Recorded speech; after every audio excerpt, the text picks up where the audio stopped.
What is going on, fellas? We are live for day 3. Can't promise you we will be live until 5 p.m. necessarily, but we'll probably be live for a good 2.5 hours, I would imagine, maybe 3 hours, depending on how much action is still available. I mean, at the very least, we probably need to see Shedeur go. A lot of these running backs go off the board. Io Manor, our Canadian fella, hopefully will go off the board pretty soon here. I think maybe this is a separate conversation, but I think this might have had an effect on the running back draft capital, just the sheer volume of names that are still available, right? Like, I think we all kind of wanted Scadaboo, Sampson, Tootin, some of these guys to sneak into day 2, but when there's that many dudes available, it's not too much of a surprise that only 6 guys went the first 3 rounds. And we kind of discussed that with each other. We said, hey, like, what do you think the NFL is going to see? They're going to see all these talented running backs in a weak class and they're going to push them up higher? Or they're going to see all these talented running backs in a scarce class and think, okay, we got to catch up at other positions before we take the luxury at running back. And we've kind of seen the latter unfold. I mean, obviously, we've seen only 6 or 7 running backs have gone so far. Corners and O linemen have been flying. Yeah. Edge guys, D tackles, like the defensive position groups fell off pretty quickly, I would say. I haven't seen this pick yet. Hold on. Okay. Interesting. Skill player. Okay. Not the guy I expected, but you'll see. Oh.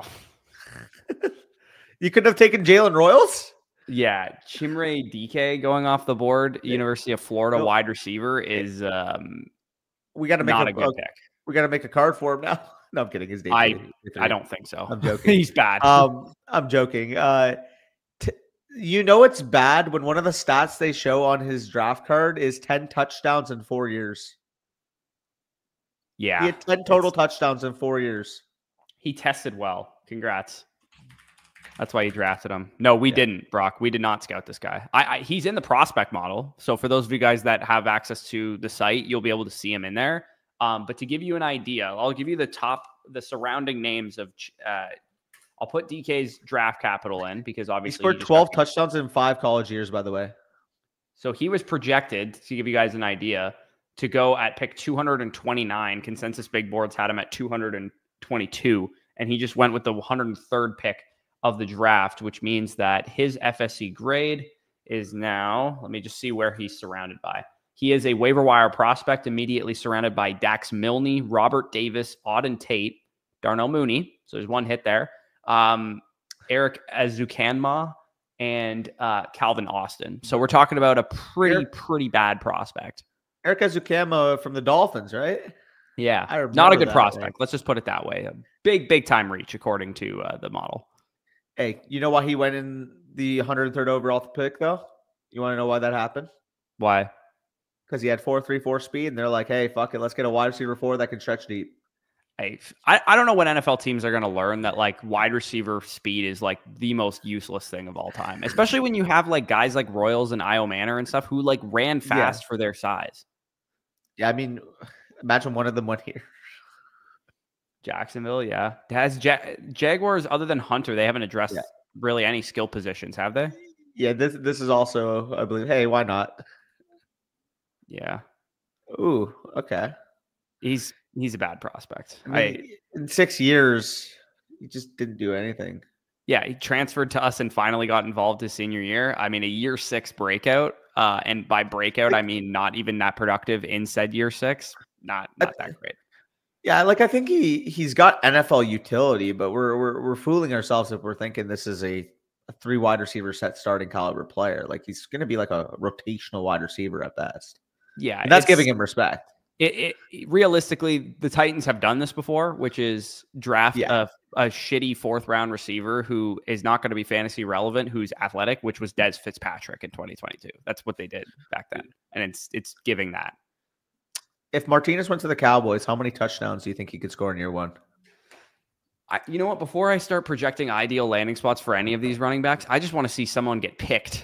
Yeah, that's a good point. Let's get one of them off the goddamn board before we start projecting elite landing spots for them. The Cowboys have 2 5s and 2 6s. Honestly, I'm going to whatever team has 2 4s saying, hey, you can have all 4 of these picks for your 2 4s. Because just get me like Alec Iomanner and Dylan Sampson or Damian Martinez or Bysal Tootin, and I'll be sleeping like a baby.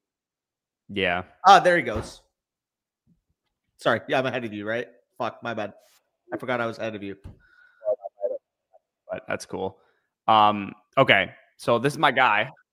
Obviously, Let's have the conversation. Where does he go in rookie drafts? this is going to be a fun conversation because Byshell Tootin, Virginia Tech running back, just went with the 104th pick to the Jacksonville Jaguars. Pretty crowded backfield. Obviously, you got Travis Etienne on the final year of his rookie contract, not drafted by this regime, GM or head coach. So he's probably not going to be back with the team after this year. And Tank Bigsby, who was also not drafted by this regime, is going to be entering his third NFL season here. So with Tootin, year one, I think we would be a little bit concerned. Okay, what's the utility here? Maybe this is like kind of like a Jalen Wright-ish situation where if Etienne and Bigsby are both on the roster come week one, which is not a guarantee, Etienne could be a trade bait type of guy today. You have elite speed, agile, spry, excellent receiver, 98th percentile speed score, 97th percentile burst, ran a 4.32, fastest among all running backs at the combine. Pretty good size too. He was 211 at the Senior Bowl, 206 at the combine. So he's got some size to him for a bigger or for a faster back. Analytically, he stacks up pretty well too. I mean, he's an RB2 upside in the prospect model, which you're talking about like a 35-40% chance of RB1 upside production. Not good in pass protection, goal line roll, a bit of a question, especially with Bigsby there. Drops, fumbles, a little bit of refinement yet to be done, but I like the fit. Who just developed under Liam Cohn as a maybe murky projection coming in, day 3 running back with some potential. Bucky. Yeah. Oh, I was just going to continue. The main trait that we were looking at with Byshell Tootin was his elusiveness, similar to Bucky Irving. It is hilarious to me, though, that they take a running back with some fumbling issues, considering the fact they have Travis Etienne on the roster right now. And the main thing why they kept benching him and starting Bigsby was potential reliability on a down-to-down basis. But regardless, when we're talking about skill set, we're talking about fit in that Liam Cohn offense. You're getting a 210-pounder that was the most elusive back in this class outside of maybe Genty. Like, really, from a metrics perspective, you can point to the fact that Tootin was the most elusive. Yeah, and here's another thing that's kind of annoying about the prospect model is that there's no hard cutoff deadline on what a day 3 running back is and what a day 2 running back is, because there's a different number of compensatory picks every year. So, for example, the 104th pick in the draft has been James Conner before, who was actually a 3rd round pick. But because Tootin, there was less compensatories this year or whatever, he qualifies as a 4th round pick. But the reason I use pick number and not 4th, 3rd, 2nd, 1st, whatever, is because there are differing hit rates when you're the first pick of the 3rd round versus the last pick of the 3rd round, when you're the first pick of the 2nd round versus the last pick of the 2nd round. So him being essentially in some draft classes a late 3rd round pick in regards to, compensatory picks and stuff is really good news for him. And I actually stand corrected, because in the model thinks he's, a fringe late 3rd round pick, early 4th round pick. He would be the only RB1 upside prospect to have been drafted on day 3. Looks like our feed is having trouble on Twitter, by the way. What's up? Our feed's having trouble. Oh yeah, we can't be spoiling like that. You can't be spoiling like that. That is, like, we're behind. Can't be spoiling in chat. Yeah, no spoiling in chat. I mean, we just talked about Tracy being a big winner after day 2. What do we think here? Scatterboo, Tracy backfield? It's pretty simple to me that they're going to view this as a thunder and lightning situation. So, again, to correct myself, prior to this season... That was your first time. You're good. Prior to this season, we have never seen an RB1 upside prospect be drafted on day 3. RB1 upside prospects, it's very hard to get into that category. They've only gone on day 2. We're 4 picks into day 3, and we got 2 RB1 upside prospects that were just drafted. Because, like I just said, Scatterboo and Tootin in some other draft classes would have been late 3rd round picks because of the pick number that they were selected at. So the cutoff is actually pick 105, which is exactly where Scatterboo was just taken. So this is going to be a conversation in rookie drafts, because people are going to look at it. Okay, 4th round running back or 2nd round tight end like Mason Taylor. 4th round running back or Jack Besh, Trey Harris, some of these 2nd round wide receivers. When you're an RB1 upside prospect, you have a 64% chance of hitting RB1 production. That is worth taking over a 2nd round receiver, in my opinion. So I will be taking Tootin and Scatterboo pretty aggressively, given where they rank in the prospect model. Let me ask you, where are you ranking them in terms of overall dynasty running back area? Like, are we looking at It's impossible to say how they'd rank around like the Brian Robinsons of the world without knowing what happens for the rest of the draft. But they'll probably rank in that vicinity of like the Charbonnets and the Brian Robinsons and the Pachecos late and 20s, early 30s. Yeah, like they're going to be late 20s kind of overall dynasty running backs because you don't. Yeah. This is borderline significant capital for the running back position. We're going to see these dudes start rattling off the board, I would imagine. Yeah, I would agree. I mean, hopefully for my sake, Sampson can fall a little bit because I would love him or Martinez now to be a Cowboy. Of course. And Cam Skattebo, we got to give him his due. Obviously, 105th overall pick to the New York Giants. Arizona State running back, 219 pounds at 5'10". Doesn't have speed, but his backfield mate does. So him and Tyrone Tracy are going to be a really interesting combo going forward. Good receivers, both of them too. So really good news for Jackson Dart there. The future quarterback can have a lot of passing outlets at the running back position. Great contact balance, excellent footwork, really good toughness, excellent receiver. His receiving production marks are just absolutely exceptional. Good production this year and excellent playoff run, of course. Long speed an issue, pass protection an issue. He's kind of a jack of all trades, master of none, minus the receiving traits. And then we all both talked about his awareness off the ball kind of being a little bit weird. But here's the thing with Skattebo. This is a great fit for him on early downs. Not a great fit for him on third down because Tracy is a better pass protector than him and as good of a receiver as he is. Yeah. More explosive as a receiver as well. Like Tracy, when he's in open space, can create a little bit more for himself versus, like we said, maybe the athletic limitations will limit Cam Skattebo at the next level. Regardless, though, I mean, short yardage situations, potentially even goal line situations year one. I mean, we even saw, for example, a couple of times when the Giants were inside the 5, inside the 3, Tracy maybe had a couple fumbles, and then the next series we saw Devin Singletary out there. So it was clear that they wanted another reliable running back after Tracy in case maybe Tracy had a fumble or Tracy had a mental miscue. We saw Devin Singletary get way too much burn last year. So I think, honestly, Cam Skattebo is going to be the rotational 1B in this situation. If I had to split up how I think the touches would probably unfold, probably like a 65-35, 60-40 situation, I would still lean Tracy. But specifically in, like I said, short yardage situations, potentially even goal line situations, I can see Cam Skattebo getting usage right away from day one. Yeah, I would say so. People asking in the chat, are you taking Harvey over these guys? I think immediate short-term projection. It's a second-round running back. Even though the model says actually that even despite the second-round capital, Tootin and Skattebo are still higher in the model. But when you think about the running back position situationally, you need to have touches under, above for the taking. And Harvey has touches for the taking. Tracy's a really talented running back who's already there. And Etienne and Bigsby are talented running backs who are already there. I think I would take Tootin probably over Skattebo slightly just because I think a year from now, that backfield could clear up pretty quickly versus Tracy is on 2 more years of his rookie deal after this year. Yeah, I would agree with you on that aspect. I would also slightly still take Tootin over because I do think he has the opportunity. It already seems like the Jags are fed up with Travis Etienne. I think Tank Bigsby is a really good. I mean, honestly, it's kind of funny because Skattebo to Tracy in terms of fit in the backfield is almost like the inverse of what Tootin to Bigsby would be, where Bigsby's kind of more like the Skattebo profile, the big physical back running between the tackles, maybe goal line opportunity. Tracy, more of your space back similar to Tootin.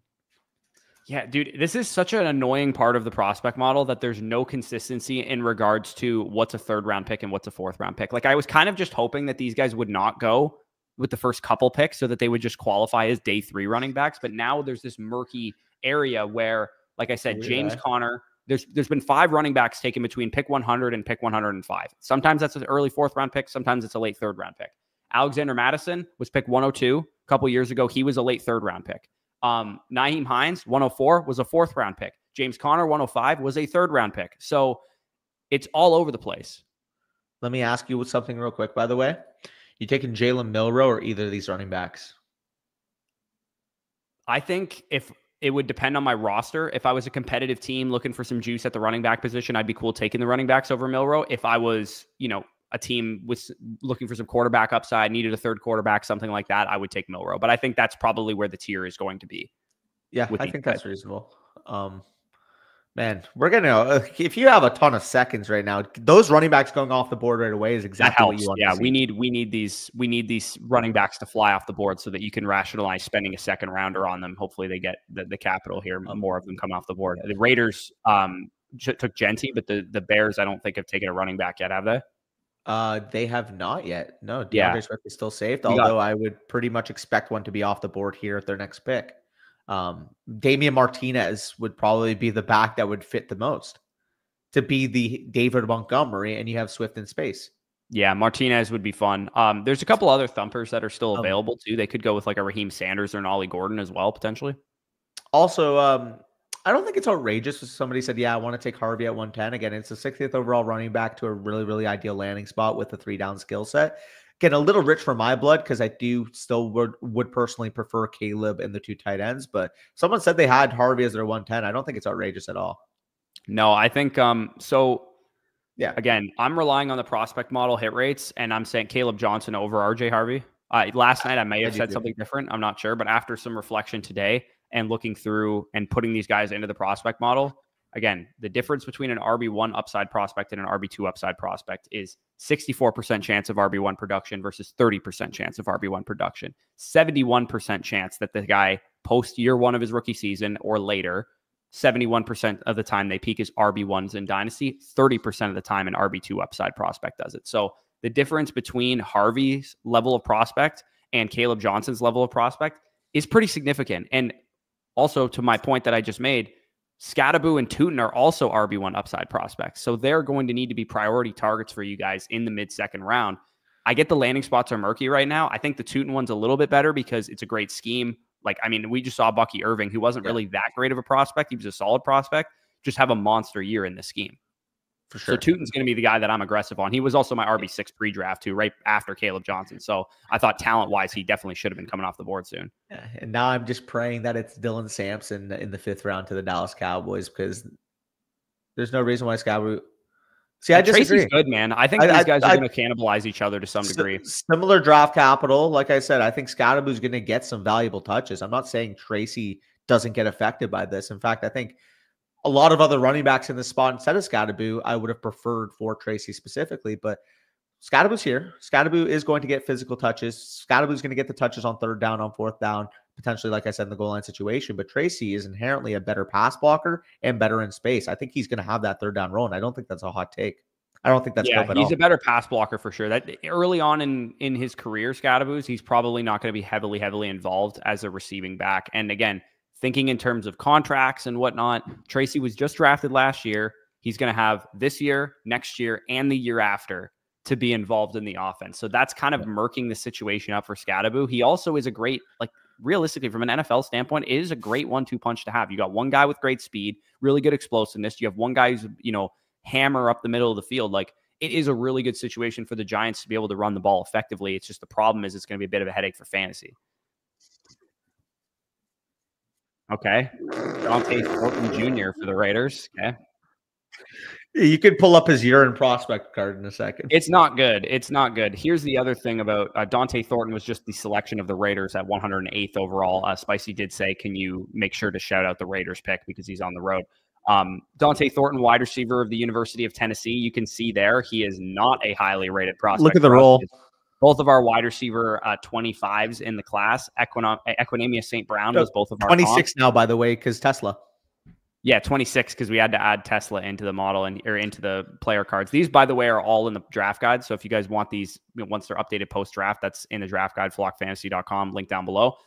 Great speed, obviously, 4.30 at 205 pounds, 6'5". He's a win sprint king, is what we have listed as the projected NFL role. Think MVS, EQ St. Brown, explosive plays, high-end speed, efficiency on his targets was really big for him. You see 25.5 yards per reception this year, was first in the class, but the production was so bad and it was so little that he only had like 30 targets. He's not the type of guy that was commanding a big workload. Good yards after catch, good downfield route, but doesn't know how to run routes at all. You can see there, Mickey Mouse route tree, no press man coverage really at all that he faced, no production, dropped the ball consistently. This is a win sprint king, and it makes sense for the Raiders. If you think about it, you have Jacoby Myers and Jack Bech who are going to work the middle of the field. You have Bowers and Genty who are going to just be matchup nightmares. Get a guy who's going to clear those guys out. It actually makes quite a bit of sense. You already have Trey Tucker who kind of does that too.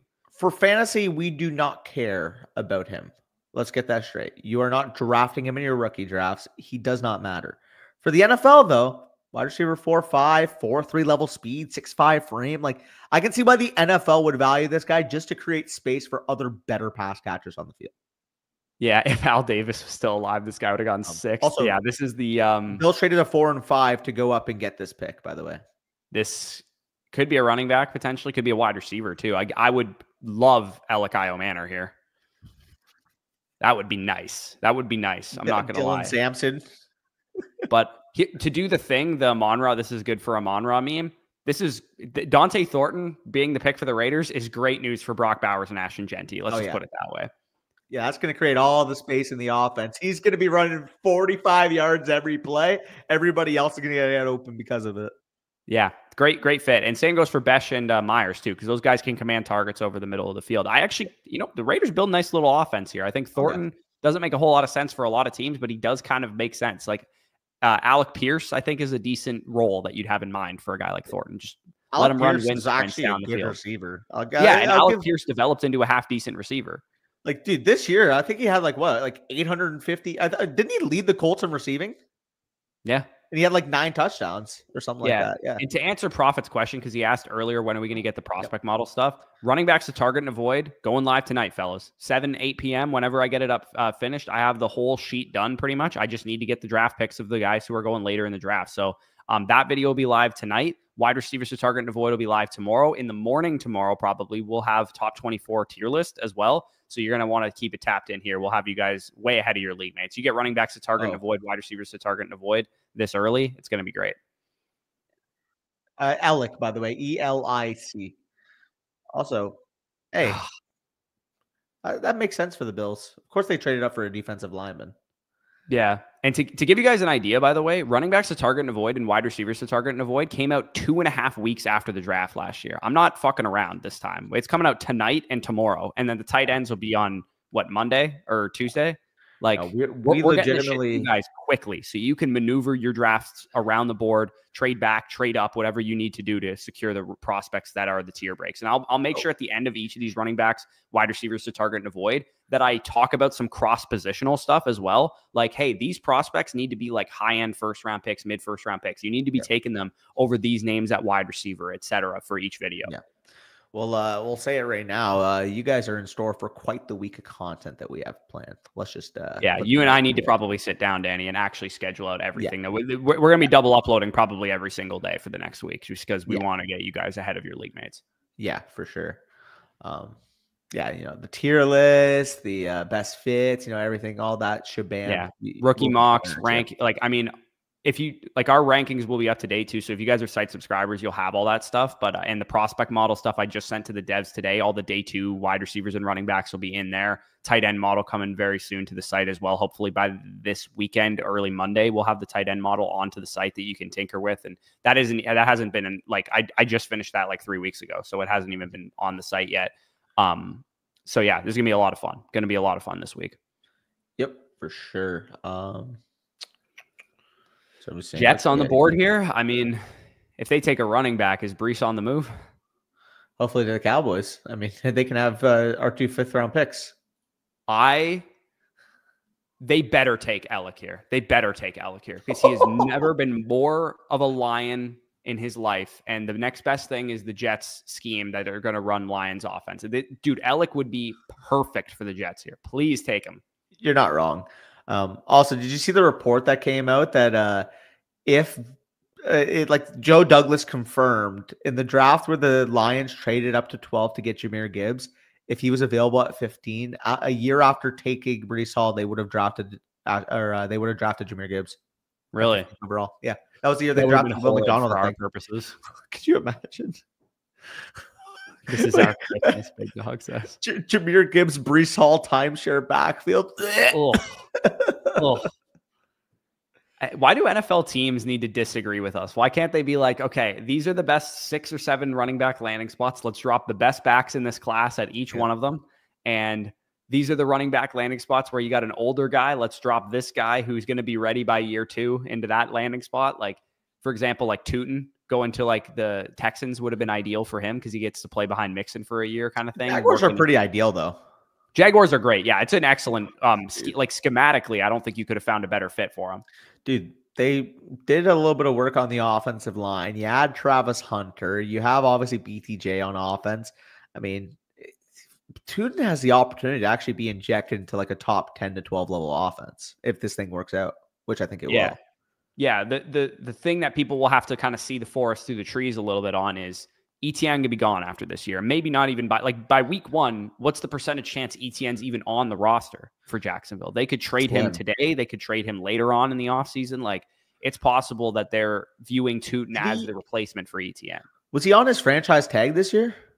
No, he was a first rounder. So they picked up his fifth year option because Balky was there going into last year, right? And he drafted him. Yeah. So, and like, this is 2 coaching staffs ago that they drafted ETN. Urban Meyer was the one who wanted ETN. Yeah, remember who he wanted initially? Yeah, he wanted Kadarius Toney and ETN. So that's why Urban Meyer isn't in the league anymore. And ETN's like, I don't want to shit on ETN too much because I still think he could have a bounce back season. I would actually like him to be on a different team. Like, you guys, if you don't take a running back today, you want to trade the 6th round pick for Travis Etienne, I think that would be great. I'd be down for a 6th rounder. Give me that all day. I mean, we'll talk about that too. I think, funny enough, you mentioned, like, speaking of the Kadarius Toney class, do you think that Giants fans were almost like shell shocked when they were picking at 3rd, thinking that the last time they had a Penn State number 11 pass rusher available to them, they traded down and got Kadarius Toney? Like, they were kind of like nervous, like, oh, at 3, are we going to trade down at all? They finally took the Penn State pass rusher. Yeah, they did. They did finally take it. Spicy says it here. How do you think the first round of rookie drafts will go? Okay. So I just really quickly want to check what Keep Trade Cut says, because I want to see what the consensus has shaped itself out to be right now, just because I don't want to speak out of my ass if consensus is doing one thing. Oh, the Jets did something funny. Okay. So we'll see the pick in a second. So consensus, let me is behind on feed. What'd you say, sorry? No, apparently the Jets did something funny. I just said, keep in mind, guys, we are about 15 on our feed. Yes. Yeah, that's correct. Let me know if you think this is crazy. Yeah, you're right. Keep Trade Cut probably won't be fully updated, but it looks pretty relatively accurate to me in terms of what's on here. Genty's 101, Hampton's 102, Hunter's 103, Cam Ward's 104, Tet's 105, which we're not going to have that. Trevion Henderson 106, Judkins 107, Emeka Egbuka 108, Tyler Warren 109. So Warren over Loveland, interesting. Loveland 110, Golden 111, and Jackson Dart 112 is how it is right now. Over Alec? Oh, sorry. I was watching the pick when you said that. I saw you got to what? Henderson 6, Judkins 7, Emeka 8. Who'd you say was 9? Warren, Loveland, Golden, Dart. Loveland. Honestly, not too far off of where I have it right now. So I have it. Again, I know you're not going to agree with this. I have Genty and Hunter tier 1 at 1 and 2. Okay. I have Hampton, Tet, Ward as 3 to 5. And that would be my tier 2. Tier 3 would be just the running back standalone. Henderson at 6, Judkins at 7. And then tier 4 would literally be 8 to 13 for me. Emeka, Golden at 9, because we had that conversation with Mason as well. I also think if he does become the wide receiver one of the Packers attached to Jordan Love. This is probably easier, by the way, if we just share our screen. Yeah, that would be a good point. I could also do that. Yeah, if you want to go first, since you were just talking about yours, you can go first. Can you see my screen? Yeah. Yeah, okay. So this was the close conversation. Again, I have Emeka at 8, but Golden versus the tight ends versus the 2 running backs, I think is going to be a decision point. I have Golden at 9, those 2 tight ends next, and then Johnson and Harvey. And then tentatively right now, I have Dart, Higgins, and Burton here. And then this is the tier, like I said, Milrow, Tootin, Besh, Williams, Scattaboo, Harris, Knoll, etc. And like I said, I'm going to continue adding to these tiers once we see some of these names come off the board. Yeah. So I'll go down through mine. Mine are like, again, I still need to refine them near the back end of the first, but I would say we're looking here. Genty is in a tier of his own at 1. Obviously, that's if you guys have the 101, that's where we got it. I have Hunter at 2, Hampton at 3. But, however, if you pick 102 and you need a running back, I'm not going to blame you. I'm not going to blame you for taking Hampton over Hunter. I would. Yesterday, you might have heard me blame you a little bit. After seeing Hampton be a workhorse prospect and damn near like Leonard Fournette, Ezekiel Elliott caliber prospect with first-round draft capital, I am not going to blame you for taking him 102. My issue isn't with Hampton, the player himself. In fact, I'm actually higher on the player himself. It just comes to the fact that I think Hunter is too good to pass up at 102. Like if he is there at 102, that is a gift in its own right. Like I said, I view him in a tier with Ashton Genty. Of course, yeah. I think when you get a workhorse prospect, you got an 83% chance in an RB1 season. You have a 100% chance that post year one, he will be a top 5 running back in Dynasty. Every single running back in a workhorse tier has peaked as a top 5 running back in Dynasty. Even Javonte Williams and Travis Etienne, who haven't had like super, super spectacular productive careers, they peaked as RB2 and 3 in Dynasty at times. You could have sold high on them if you wanted to. So yes, Hampton for me, I think firmly is above McMillan. I would take Hampton is the conversation. Yep. But yeah, that's the tier for me. You could even make the argument that Hampton and Hunter are their own tier at 102 and 103. I think I actually might even make that change right now because I don't think I can see a range of outcomes where I'm going to take Hunter over Hampton McMillan over Hunter. Also, did you see what I changed my name and profile pick to in our Don't Give a Flock league? No, I did not. I changed my team name to Friends of Trev because I already have BTJ and I just traded for the 102 like 3 weeks ago. Right. And it's just a picture of Hunter and BTJ. Yeah. As of now, I'm still holding firm Judkins over Henderson, but let me reiterate the point that I made yesterday, which is that it's the same tier. If you want to take Henderson, that's totally cool with me. I also think if you're a win now, got to win it this year contender and you lucked into the 105 or the 106 or whatever, I would take Judkins because I think year one, he'll have better volume behind the Browns offensive line. It looks like it's going to be probably Joe Flacco for most of the year. They're probably going to be a half decent offense, whereas Henderson's going to be split in the backfield with Stevenson year one. And they got a lot of moving parts on their offensive line. Drake May still going into his second year. I think if you told me Vegas odds, who's going to outproduce the other in year one, it's going to be Judkins, if I had to guess. I just will change standard half PPR. Full PPR, get a little closer. I think you have the first pick too low. 8th overall. I understand if you want to take you can't have him a tier below and under Egbuka. This would be my conversation then. Like he's in his own tier. Because I can't take him over Hunter. That's the thing. I won't take him over Hunter. Oh, no. I'm not talking about 10. I'm talking about Cam Ward. Oh, okay. I see what you mean. Yeah, the first overall pick. There's no way you can take him below Egbuka. You can't. I mean, I have Egbuka rated as a top 25 receiver, which I value more than a top 18 quarterback. He's the first overall pick quarterback, dude. That's too low. Some market's going to take him 102. No, he's not in the tier with the running backs for me. I just completely disagree. No, correction. He's not in the tier with running backs. He's the tier above. This is my opinion on Egbuka versus Ward. Yeah, we're not going to fight. That's not going to happen. My opinion on Egbuka versus Ward. I think there is like legit a 95% chance that by year 2, Egbuka is like a wide receiver 3 or better production wise. And by year 3, he's like a top 15 dynasty receiver. Maybe even earlier than that. The implied value of a quarterback. Ward, because he's a quarterback, is always going to be a coin flip. Sure. Always going to be a coin flip. But the implied value, if that coin flip comes out the right way, is you got a guy that's going in the top 15 of startups. Egbuka doesn't have that in his range of outcomes, at least I personally don't think Ward has quite that level of ceiling. I think he would be like a late second, early third. Jordan Love went on the 1-2 turn last year, and that's both of our comps. Right, but like think of how many quarterbacks he'd have to surpass to get to that level. Like a year from now, you get a Bo Nix caliber rookie season out of Cam Ward. Is he going to be already a top 8 quarterback? Like he's going to be above Bo Nix if he did that. Okay, I'll give it to you. I'll throw him in the tier. I'll throw him in the tier with Henderson and Judkins. That's the best I can do. But I would still absolutely take those running backs straight up over him.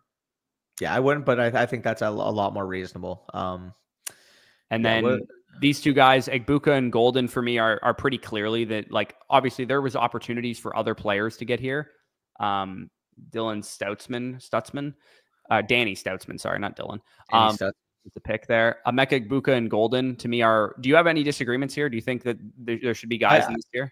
I literally have, so actually I have the tier extended further than you do, but I have that tier as Egbuka, Golden, Loveland, Warren, and the 2 running backs. Okay. So I'm going to need to explain myself here because I have a 3rd round running back over a top 10 and a top 15 pick tight end.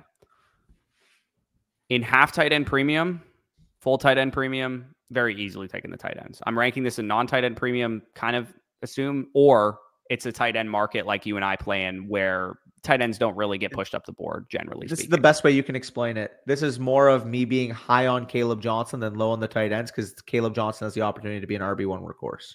And again, let me repeat myself. RB1 upside prospects, which is what Caleb Johnson is, with 3rd round capital. It's day 2 capital. Jaylen Warren there for another year on an RFA tag. Aaron Rodgers very likely going to be signed as the quarterback of this team very soon. Caleb Johnson as an RB1 upside prospect has a 64% chance of producing RB1 production. These tight ends, as tight end 1 upside prospects, have a 45% chance of producing a top 6 tight end season. For me, the hit rate is better for Caleb Johnson, even though he's a 3rd-round running back versus the tight ends. Again, you want to take the tight ends? Totally cool. Totally cool. I think that's completely reasonable. In fact, when you look at just the situation, again, 83rd capital, sure, we would have rather Caleb Johnson go in the top 50. There's no denying that. However, he lands in a situation in Pittsburgh. Najee Harris had 299 touches last year. 299 touches. Even if we expect Warren to supplement 20%, maybe he gets a 20% production bump based off what he received last year. If you're telling me Caleb Johnson can get 250 touches year 1 for the Pittsburgh freaking Steelers, sign me up. Yeah, I agree. Dart has to be in this tier, 1st-round quarterback. I did like the prospect. I think I have him a little bit under that, but I think that's reasonable. Yeah, again, you could talk me into like a mini tier almost. Actually, you know what? I'm going to do that. I'm going to drop Dart out of this tier, and I'm honestly going to make almost a mini tier. Actually, you know what? I think this is probably reasonable. Just have these 4 guys in here. So it's funny you mentioned that because mine would be like that, except I have Harvey right after Johnson at 13, and then my mini tier is Burden, Dart, and Higgins. Yeah, like for me, I stand pretty firm on. I don't think I would spend a 1st-round rookie pick on RJ Harvey. I think there's 201, 202. Yeah, I guess in theory, if you were picking 111, didn't need a quarterback or a tight end, you could maybe talk me into RJ Harvey with the 111 or the 112 at that point in time. But I think I'd rather trade back. I think I'd rather trade that 111 straight up for a running back if you really want a running back that bad. It's not that I don't think RJ Harvey's a good prospect. He landed in an excellent spot, and he is a pretty solid prospect. It's just a little bit of a risky bet to me to take a guy that going into the draft, we were thinking was going to be this dude that you could stash at the end of your mid-second, late-second, early 3rd-round picks, all of a sudden be the 111 in drafts. I would need to get him at a comparable cost point to where we were getting James Cook. James Cook in some leagues went in the back end of the 1st round, but in the leagues that myself and you were able to get him in, that was more so the 202, 203. If Harvey's around the 202, 203, I'm taking stabs there. It's just you get into a mixy conversation when it's like, are you taking top 14 capital tight ends? Are you taking Caleb Johnson with more of a workhorse size? Are you taking Emeka Egbuka or Matthew? Like, I think those guys have to firmly be above. But Harvey at the 201, 202, that's when I'm reasonable with it. Like we said, we both had him comp to James Cook. I can see him having a James Cook level career. The difference, too, is James Cook was comparatively, 2 years younger coming out?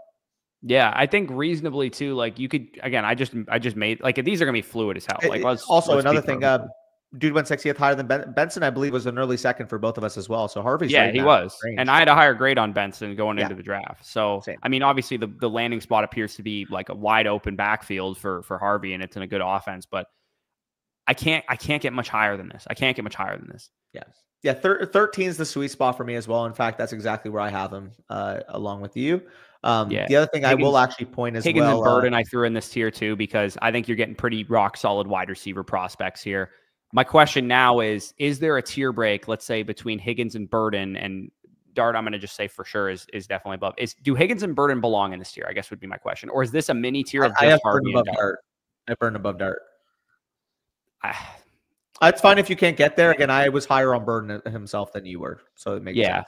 I have Higgins straight up over Burden because I like CJ Stroud's number 2 outside wide receiver projection with 34th overall capital, who is a wide receiver 1 upside prospect in the model ahead of Burden now, given the capital that he just got. So I think this probably remains a tier. I think you could talk me into you're picking 201. You want to take Higgins or Burden there because you need a wide receiver more than you need a running back or a quarterback. I can get there. So that's what makes this a tier.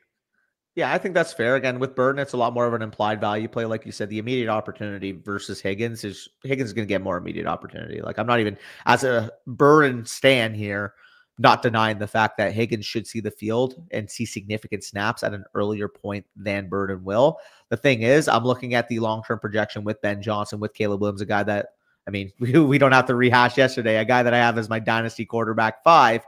I just am fully bought into this offense being one of the 5 best projectable in the next few years. And I think Burden has a top 10 level ceiling in terms of real life NFL wide receivers. So it's just more being optimistic. And honestly, for me, getting him in the early to mid portion of the second is already a big discount for a guy that pre-draft I had valued as a top 8 overall asset. Yeah. And I've overnight, I've warmed up a little bit more on Burden. Just Take the good prospect and the good offense. You know, we don't know what's going to happen. DJ Moore could be gone next year, whatever. We have no idea. Also, Trevor I gotta Etienne show was this as well. selected as well. Looks sick. Sorry, that was my friends at Trev profile pic that I want to show. Trevor Etienne. Okay, he just went to the Panthers. Yeah, a lot of investment in this position. I think this makes sense from a fit standpoint. Dave Canales wants to kind of spread people out in terms of, you know, downfield. He's got these, pause. Big wide receiver core with all those dudes. A lot of them have good speed. Get a guy out of the backfield with some great speed to pair up with Chuba Hubbard in the short term. I think this is, we're borderline Jover territory on Jonathan Brooks, man. Like the amount of investment that is going into drafted a running back this offseason. Yeah, like this is a good back who can catch the football, who's going to eat into Chuba Hubbard's workload. I actually do think that this affects Chuba Hubbard quite a bit because Etienne will at least take away third down chops from him, and Rico Dowdle's now there as well. And I think this is probably just a best player available situation for Carolina. They're like, hey, we got this explosive young back. We'll find ways to get him on the field. He can play special teams a little bit for us. He's elusive. He's creative. He's got receiving traits. Stop-start ability is really strong. Home run ability is really strong. I just really wish Trevor Etienne had gone back to school, to be honest, because I think he would have been much better in next year's class, given the weakness of the position a little bit more so in the class. And also, I think he needed another year to develop, maybe add some size. But you get him in like a Tajay Spears, Justice Hill role for you, I think, decent player for sure. For sure. Bryce, how much help does Bryce need is great. I love what they're doing around Bryce this year, man. Does this impact your ranking of Chuba at all? Like even if he falls within a tier? Okay. Yeah, I think it would impact my ranking of Chuba a little bit. I think that's enough for him to push below Caleb, Harvey, and Henry for me. And I think if you wanted to take, actually, I'll put Walker above him too. I think RB21 is where I'm going to land because I can't rate Tracy over him because Tracy just got Scatterboo added as well. Yeah. So are you at the point where you would take Chuba Hubbard or David Montgomery in Dynasty? Who would you rather have? Chuba. Okay, Chuba Hubbard or Joe Mixon in Dynasty? Chuba. Like I still have him a tier above those guys. Chuba Hubbard or Derrick Henry in Dynasty? Henry. Okay, and you just said you'd rather have Harvey than Chuba Hubbard. I moved Chuba to 21, which is behind Walker, Henry, Harvey, Johnson, McCaffrey 16, James Cook at 15, and then the tier above would be Taylor, Kyron Williams, Chase Brown, and Josh Jacobs at 14 to 11. Okay, so I have Henry at 22, so he is behind Chuba for me still, and I have Montgomery at 21. So that's the only difference is that you would have Henry over Hubbard. Yeah, I have Montgomery 24, but actually I would take him over Kamara, so 23. Yeah, I think that's fair. I have Caleb and Harvey. I moved 18 and 19 is where I have them right now. Wait. The Dolphins got a 2026 third. Texans coming up. Who's this for? Dude, please. Alec? You know who I want this to be? Oh, no, they got two receivers. This better be Damian Martinez. I was going to say Martinez. Or Sampson. They traded a third, though. Would they do that for a running back? Maybe, man. They traded a third. Like, there's got to be like an offensive lineman to justify it in the value chart, right? How much help does CJ Stroud need? I'm going to change to an offensive lineman. Who's even available on O-line? Cameron Williams? Texas Frazier, guy. The LSU guard is what Brock is predicting. I'll piggyback that with you. Sure. Okay. I'll take Frazier. I'll copy it too. I haven't really been keeping track lately because none of us have gotten any picks right.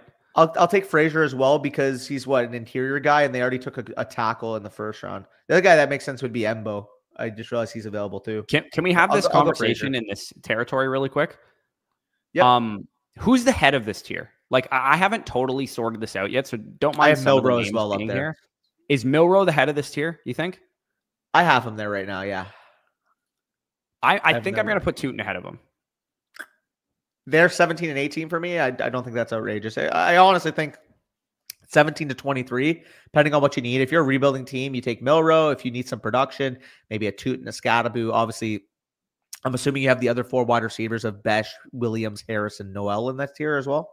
I would not have Noel in this tier personally. Oh, okay. Where do you have Noel? So for what it's worth, you can see it's not totally like sorted out where everybody is right now because I'm just kind of ranking it up to like 20-ish until like we see these day 3 landing spots because I can talk myself into like, let's say the tier ends with Besh, for example. I could talk myself into right after that being really high on like a Damian Martinez if he's the Texans selection right now or something. Also, Connor, you can talk me up Harris up to 205. I think if you take him before 205, that's too rich for me. But which is again, why this is a tier. yeah, like You you can can't talk take me him into over Harris Higgins. being ahead of this tier. Like you can't take him over Higgins, for example, and that's who I have at 204. Yeah, I think this, to me, this tier makes sense. Like whoever's in here, you could tell me that Trey Harris or Jack Bech are at the top of this tier. You could tell me because of Scadaboo's RB1 upside profile in the model, he's at the head of this tier. You could tell me that Tootin's the head of this tier, Milroe's the head of this tier, or Kyle Williams is the head of this tier because of the landing spot that he got. Yep. Let's be honest with Milroe. Are we sure that he's anything more than insurance plan? We aren't so sure. No, we're not sure of that. Not. Yeah. If he sure was more, if we were sure he was more than that, he would be a first round rookie pick. It's more so just the implied upside in the mid second is worth it. Worst case scenario, you burn a mid second. Best case scenario, he gets the opportunity to start. I mean, even if it's not a, well, that's what I mean. Even if it's not a long term version of Hurts, where Hurts got the contract extension, Hurts was in the best situation in the NFL, given what the Eagles have from a roster perspective. I don't think the ceiling is quite there because of that surrounding cast. But if he were to step in, I mean, we saw, what was it, 2021 or 2022 Hurts when he took over for Wentz.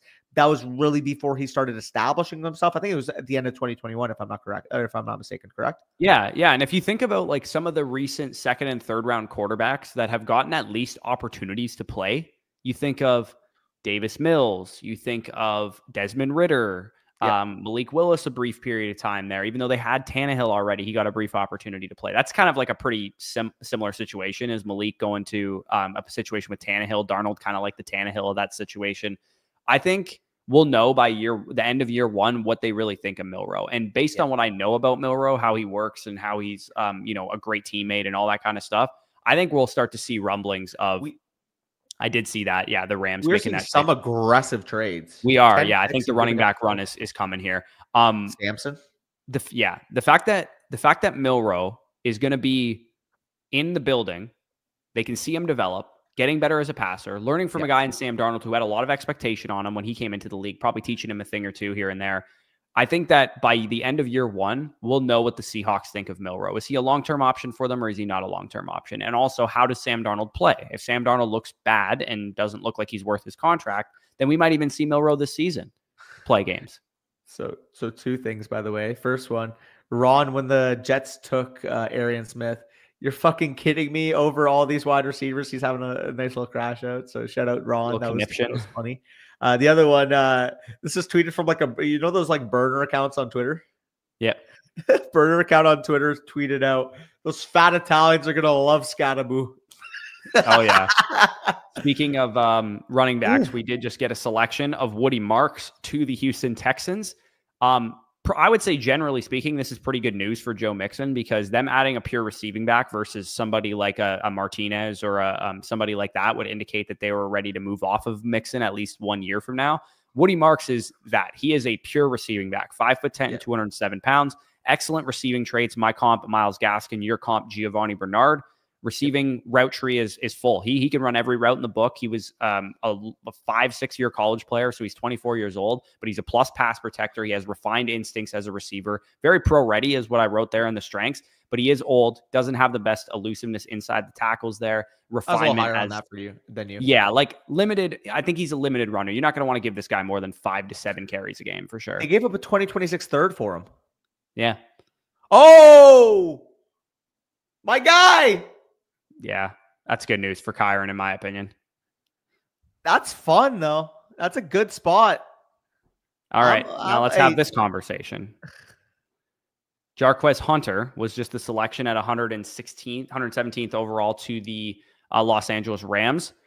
To be honest, kind of similar to like the two running backs they have already. My comp for him there, Pierre Strong. Your comp for him, Jaylen Warren. Pretty elusive back. I think he's good at making some breakaway runs. Add some speed to this backfield. Definitely be the fastest guy there. 4.44 40-yard dash. Good toughness, good contact balance. Pretty good athlete overall. I don't think he's got the most refined rushing instincts. I thought he was a little bit indecisive at times. I think on third down, he's kind of an average receiver. He's not going to bring really anything that Kyron can already bring as a receiver. Size-wise, he's basically the same size as Corum and Kyron, 5'9", about 200 pounds, give or take. And pass protection-wise, I would say Corum and Kyron are definitely better in that area. So my question for Jarquez Hunter would be, are you going to be anything really more than like a third running back who's maybe gets on the field in handcuff situations. So I was definitely higher on him than you. I thought, especially from an elusiveness perspective, I thought he made people miss very easily. 34.3 missed tackles force rate. We do see the natural juice there with the breakaway percentage as well. And I do think he has more upside as a receiver than you gave him credit for. A lot of times the explosion is on display when you were watching him. The 4.4 speed is evident. It is a little bit of concerning when you see the 40th percentile burst score, but he moves well. He's great in space, has natural instincts. That's why I got to the Jaylen Warren comp. And to be honest, I think that's stylistically the type of back that the Rams needed. You have two thumpers between the tackles with Kyren and with Blake Corum. You need a guy that can maybe create a little bit more for himself in space. And that's what I see from Jarquez Hunter. Like I said, if you're injected a Jaylen Warren to that Rams offense, how much more fun would it be? Yeah, my thought process is this. I think Corum was a better prospect by a pretty decent margin. I don't disagree. And let's say Kyron's a free agent after this year. He goes to a new team. Jarquez Hunter and Blake Corum are the new running backs that they have. A, we're still going to have the same problem again next year. Do they draft a running back high? And B, I think Corum's just a better player. So I think Jarquez Hunter is probably not somebody I'm going to find myself drafting very often. If people get excited about the landing spot or whatever, that's cool. I'll probably let other people draft him because to me, he's the third back on this team. He would require a couple injuries to get on the field. Yeah, I just don't see it. I think he's going to be the 2 for whoever's the lead back. I would agree with you. Maybe he's not the lead back number 1, but I do think he's going to be the complementary back to whoever's starting between Kyren and Corum. In fact, I view Corum almost at this point as solely a handcuff to Kyren. But then if that's what Corum and Kyren are, how is Jarquez Hunter not just a handcuff to both of them? Well, I think he is. I think he's a 1B. I'm not saying I'm going to rank him extremely high. I have him as my dynasty RB. I mean, you can argue between RB 36 to 43. There's not a chance he would be anywhere close to that rank. Where are you having him ranked then? At least in my 50s. At least. That's insane. That's insane. I don't think he's going to get on the field, man. Like I just disagree with the evaluation. You're probably ranking him over like Tank Bigsby and Pacheco and like those like Ramondre Stevenson, Najee Harris, which I think those are two veterans that just got replaced in the draft. Why not? Jarquez Hunter, again, I was higher on Jarquez Hunter than you were. He's my RB50. Talent, that's fine. We differed on the talent. Even if I was a little bit... Yeah, we're good. We're good, Cody. Even if I was a little bit higher on Hunter and I was closer to where you are, he's a third back on his team and he has the same skill set as the guys ahead of him on the depth chart. I don't think that's a given. I don't know. I view Corum as the standalone handcuff to Kyren, and he will get touches when Kyren's off. I view it similar, if you remember, with the James Cook, and we had the arguments with like Ty Johnson versus Ray Davis. Ty Johnson is a better complement next to James Cook, but if James Cook was out, we saw Ray Davis take more of the starting snaps. That's kind of how I view Corum filling in if Kyren were to miss time. So let me ask you this. This territory of running backs. I think 30s is probably a little high. I'm gonna drop him than that. I think that's my thought process is he's below these guys, like well below them. Like I don't think well below at all. Like I would rather have. Are you taking him over Corum? Yes. You got higher capital with Corum. He was a better prospect. He's got a year in the system already. I would definitely take Corum over him. Yeah, I mean he didn't touch the field in year 1. I think we have to bake that in as well. Big Chase Brown W. Just skipped another running back. By the way, pick. Okay, so I adjusted 42 and 43 is where I have Marks and Hunter, right above like Dobbins, White, Algier, guys like that. I'm not going to quite have them as aggressive range. I would take over both of them still. I'd rather have Ray Davis. I'd rather have Marshawn Lloyd at this point. Not there at all. I got higher capital out of Lloyd. He wasn't really healthy last year. I think this is probably the range that Marks and Hunter would end up for me personally. I just think when you have guys that were unproductive in their rookie seasons, you have to re-roll for running back. You have to re-roll for the upside in a new class, in my opinion. They're just like Davis and Lloyd just had such insignificant rookie seasons to the point where I'd rather re-roll. So I disagreed that Davis had an insignificant rookie season. I think Davis. There's one thing I know for sure about Ray Davis is that he's an NFL caliber running back, and he's actually at least a number 2 in the NFL. Like I actually think he's pretty solid. Hunter with a higher prospect grade. Lloyd didn't play at all. I for what it's worth, I had Jarquez Hunter with a similar grade to what I had with Marshawn Lloyd, except I'm getting a reroll on it. Is how I view it. I both around 74.5. You can check I can just pop back up the card in a second. Let me ask you this question: Lloyd disappears off the face of the earth. Hunter was just drafted 3rd round capital. to the Packers behind Josh Jacobs. Would you feel much better about him right now? Because I would. I would feel better, but I also think we can't just dismiss the fact that Lloyd did not have any production in his rookie season. I understand he was injured, but at the same time, when we're talking about a hit rate perspective, I would rather have the reroll on the guy that we don't know how he's going to do in the NFL versus a guy that was hurt and even when he played, very inefficient on the field. I know what you mean. I think like they're all generally a pretty decent strategy. Those two guys specifically, I just don't agree with. I think Ray Davis did enough to show me he's a good player, and Marshawn Lloyd is an incomplete. I don't know what he is right now. Same goes for like a Jalen Wright, for example. I don't know what Jalen Wright is right now. Also, another fantasy relevant player just went to the Titans. Gunnar Helm. The boy. I don't mind that. That's not a bad landing spot for him. Also, I saw a couple people asking about, let me see up here. People were basically saying in terms of Burton's talent. Let me just see. Where was it? There was a couple comments up here. Are we underrating Burton as a better ARSB? And what was the other one? Somebody said. There's another one that mentioned about Luther Burton. Trust me, Luther Burton from a talent perspective was my wide receiver 3 in this class. I also think I have to bake in the fact that he doesn't have immediate opportunity right away with the Bears, and he did fall out of the first round. He was a guy I'd be willing to take in my top 8 overall going into the draft. I do think because of those factors, because of a couple other players getting better draft capital, better landing spots, those running backs having immediate opportunity, he falls from a guy, like I said, top 8, top 9 overall to, I think I mentioned he was my 14th or 15th player right now. Yeah. I think those are all reasonable takes on Burton. Also, Buccaneers are on the clock, and we should probably mention the Gunnar Helm selection as well. Where is Gunnar Helm's player card here? Where are you, Gunnar? Big Am I blind? There he is. Gunnar Helm selected just now 120th overall by the Tennessee Titans. And okay, hold on. Tampa Bay is making a selection, and then we'll get into this.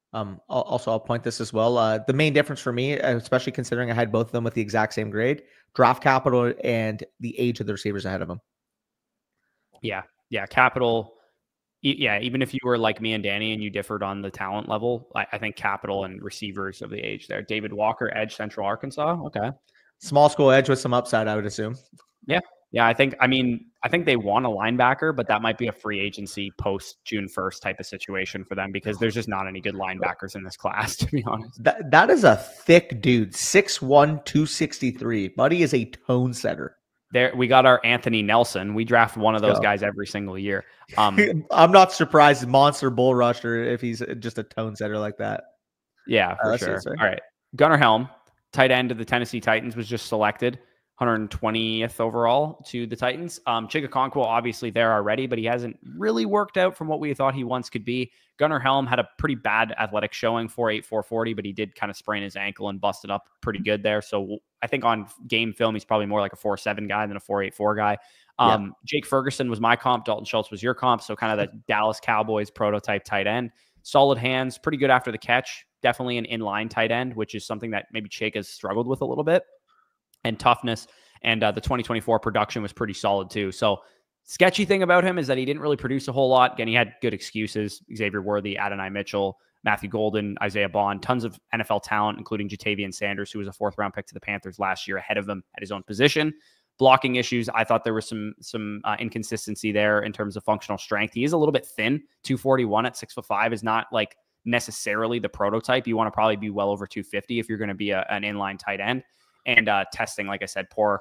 And I think he generally has like a bit of a lower ceiling. Like I think we're looking at more of like a Dalton Schultz kind of hit if he hits. Yeah, I think that's reasonable as well. Again, not somebody you're going to get overly excited about, but if you need a potential developmental wide tight end, Gunnar Helm can fit that role underneath weapon, a little bit after the catch. I mean, specifically on an offense that has a bunch of downfield threats right now, Tyler Lockett, Calvin Ridley. I mean, even Chigakonkwo for that matter, more of a downfield tight end compared to Gunnar Helm. Like, I just think this is a really good fit, especially if they do decide to run some 12 personnel, having a guy that can affect a different part of the field than what they already have. Yeah. Central Arkansas DN David Walker at 6 foot. This is a steal, by the way. Henderson. All day. Yeah, Henderson all over Kyron all day. 6 foot 263, threw up 26 reps at that size. That is big time strength. 469 in the 40. At 263 is also insanely fast for that size.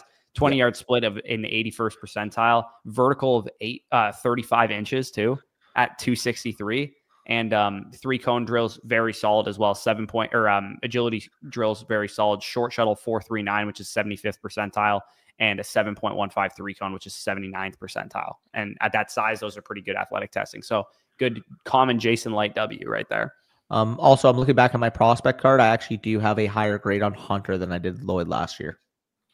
Brock's telling me to look at his production. David Walker, holy shit. Probably like 15 sacks. Yeah. 16 sacks his freshman season. 12 sacks, 6 hits, 37 hurries last year. He had a 92.6 run defense grade, 94.6 overall grade, and 94.0 pass rush grade last year. This is a dude, man. This is a dude. Hey, you guys got your discount Donovan Ezeraku, it looks like. Yeah. Hey, here's how I look at it. Everybody wanted us to take a fucking edge rusher in the first round. You got Hassan Reddick, who, if you get the best out of him, he's one of the best in the league. You got Yaya Diaby, who's a nice number 2 edge rusher, ascending player still. You have Chris Braswell, who you spent a 2nd-round pick. You now have David Walker, you just spent a 4th-round pick on. Both of those guys have upside. And you have Anthony Nelson as like a steady Eddie kind of good 3rd, 4th edge rusher for you as well. So I feel good about our edge group. You already know that those guys' lives are easier because you have Kalijah Cansey and Vita Vea on the inside. Now we just need some linebackers, some inside linebackers specifically. Also, look what I'm going to send to you in the private chat. But there was the other person's perspective of the Shedeur prank call I saw pop on Twitter. Speaking of Shedeur, he could go here. The Pittsburgh Steelers. Ooh, right. Yeah. Do you think he is? I'll guess it too. We'll see.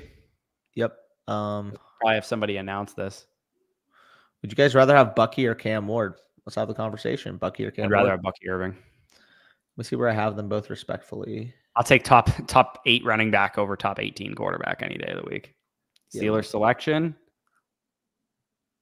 What do we got? Yeah, I have Bucky at 48, and I have Cam Ward. Actually, I do need to rank these running backs higher in general. Oh, the Monday Warrior. They took Jack Sawyer. Oh, did they actually? Oh my god. Yeah. Yeah, God, I'm just. They must have really hated him. I just raised those running backs, so yeah, I have Bucky now slightly higher because I had that whole tier of running backs kind of skewed to my overalls because they were before the draft. Yeah. Also, how many Buckeyes have been drafted, dude? Yeah. A lot is the answer. Makes sense. I mean, Jack Sawyer sucks, so that's fine. You think he sucks? He's gonna be like a 5th edge rusher in the NFL. Bro, he took it to us. That game and against Texas, he had a monster game, dude. Bro, I'd be shocked if he had a year over 6 sacks. Okay. Seems like Michigan bias to me. I think he's a good player. He can't move. He's stiff. Can we have this conversation right now? It's now I don't think the Bengals have a pick for the rest of the 4th round. How high is too high for Chase Brown? Exactly. How high is would you rather have? I'm gonna sound hyperbolic here.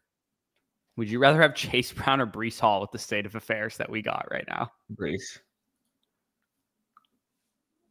Both on my team in the Flock League. I would rather have Breece. I'd rather have Chase Brown than Jonathan Taylor, though. I already have it like that. I just moved Chase Brown above Josh to the draft because obviously there was the risk that Chase Brown had significant competition added. But I think you got to rank Chase Brown over Jonathan Taylor at this point in time. Yeah. What happened? Just my fault, bro. I didn't know. I just joined the live stream day 3. Travion or Bucky? I still have Irving over Judkins and Henderson personally. Do you have Henderson and Judkins over Bucky, or do you still have Bucky over those guys? Travion or Bucky? I have. Let me take a look. They are all. I have Saquon 6, Bucky 7, Travion 8, Breece 9, Judkins 10 in my running back rankings. Okay. So Bucky by 1 spot, but if you take Henderson, I would not fault you at all. And in fact, that I don't have conviction on it right now either. Like I can't promise that by tomorrow I won't rank Travion higher. That's like it's that close. Yeah. Henderson Like, is he's a hard guy to paired with rank Drake right now. May in a situation with how many established, like Stephon Diggs in the short term. You're hoping Kyle Williams develops. Hunter Henry's a fine, but not like a needle moving tight end in terms of being an overall number 1, number 2 pass catcher in offense. Trevon Henderson can catch 80 balls a year. Yeah, bro, you know what you're convincing me on? So my initial thought on Henderson was, I want to pump the brakes a little bit because Ramondre can take early down carries. Dude, Gerard Mayo tried to give Antonio Gibson a full workload in that backfield last year. If Henderson was on the team with New England last year, he would have been a league winner. Can I also mention too, you know who his fucking offensive coordinator is? Josh McDaniels. The guy that fed James White 100 targets a year. James White has a PPR point per game season above 17. Just catching passes. It's insane. James White has a better peak season than any of Nick Chubb's best years, except for one. Yeah. Like when you look at James, and he was doing that, he didn't have a season with over 751 rushing yards. His peak in his career was 751 rushing yards. Or sorry, that was receiving, actually. My apologies. He didn't have a season with over 425 rushing yards. But the fact is, he was fed years with 86 targets, 123 targets, 95 targets. If you're getting Trevion Henderson being a 800 to 1,000 rushing yard, 85 target per year back, like, what's stopping him from being Jahmyr Gibbs? Like, obviously, talent level, we'll see if he's that level of talent. Don't get me wrong, but he's got Drake May. He's got Josh McDaniels, who's literally taken a much slower, much less talented James White, like you said, into a 17-plus point per game season. If somebody said he was their RB5 in Dynasty, I don't think that's or RB6 in Dynasty, because I do think the top 5 is kind of a tier. Like, I don't think you could put him on the same range as Devon Achane, but I mean, let me ask you right now, if he had a really good rookie season, do you think he'll be at or above Devon Achane's level in Dynasty rookie rank or Dynasty rankings? Oh, yeah. Yeah. After a good rookie year, he definitely would be. Yeah. So I think building in some risk level, you can't put him there yet, but he's not far off. I think it's very clear that the mid RB1 middle class just got a nice injection of talent, because now between Achane and Saquon, you got Hampton in that tier. Like, I have a 3-man tier of those 3 players. In my third tier of running backs, I have Breece Hall, Bucky Irving, Henderson, and Judkins, which to me is, I think, pretty reasonable to have those guys in that range. Yeah. Do I rank Henderson above Bucky? I don't think I can, but I'm just eyeing Trevion right now, and I'm like, do I rank him over Bucky? I don't think so. I don't think I can, but like, if you told me he had a Bucky-esque rookie season, he would. It wouldn't shock me, but until he does it, you can't rank him over Bucky. I agree. I think you have to play it safe, because we know Bucky's a proven elite, but it's tempting, man. It really is. I love Drake May. Bucky's wide receivers that are blocking for him, Godwin, Igbuka, and Evans. Like, it's insane. I would take Bucky, and I wouldn't even think twice, Arthur. I don't even think that's close, frankly. I think it's close, but I like Bucky higher now. I feel like I'm a Cam Ward hater all of a sudden. You are.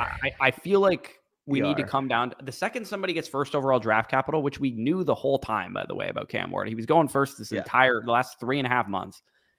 I feel like he was always like valued there for me, though. Got to respect the draft capital, guys. It's like, well, that's how you take Trey Lance and Zach Wilson too high sometimes. Like, it's not that I think Ward is a bad prospect. It's that he is by no means a sure thing.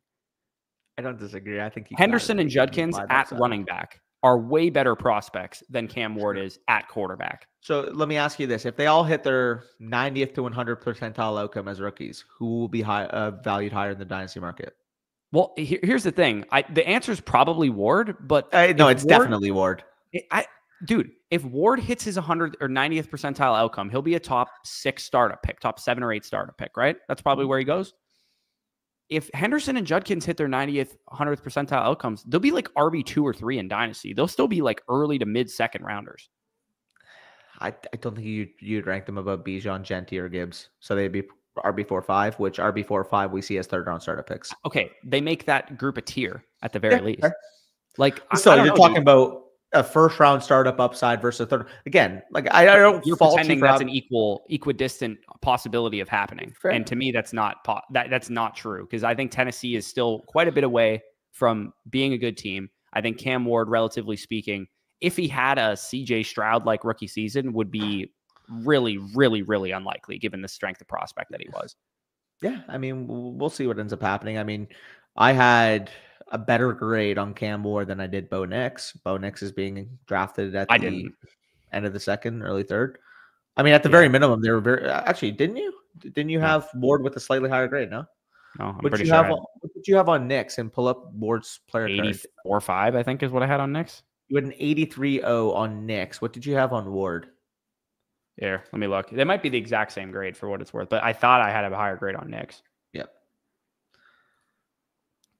82.5, so slightly higher on Nix. Okay. Yeah. Again, the other thing too, I don't mind the Tennessee Titans landing spot, but Nix's landing spot was better. Yeah, I don't disagree, but I also think there is a difference on the market between first and 7th overall.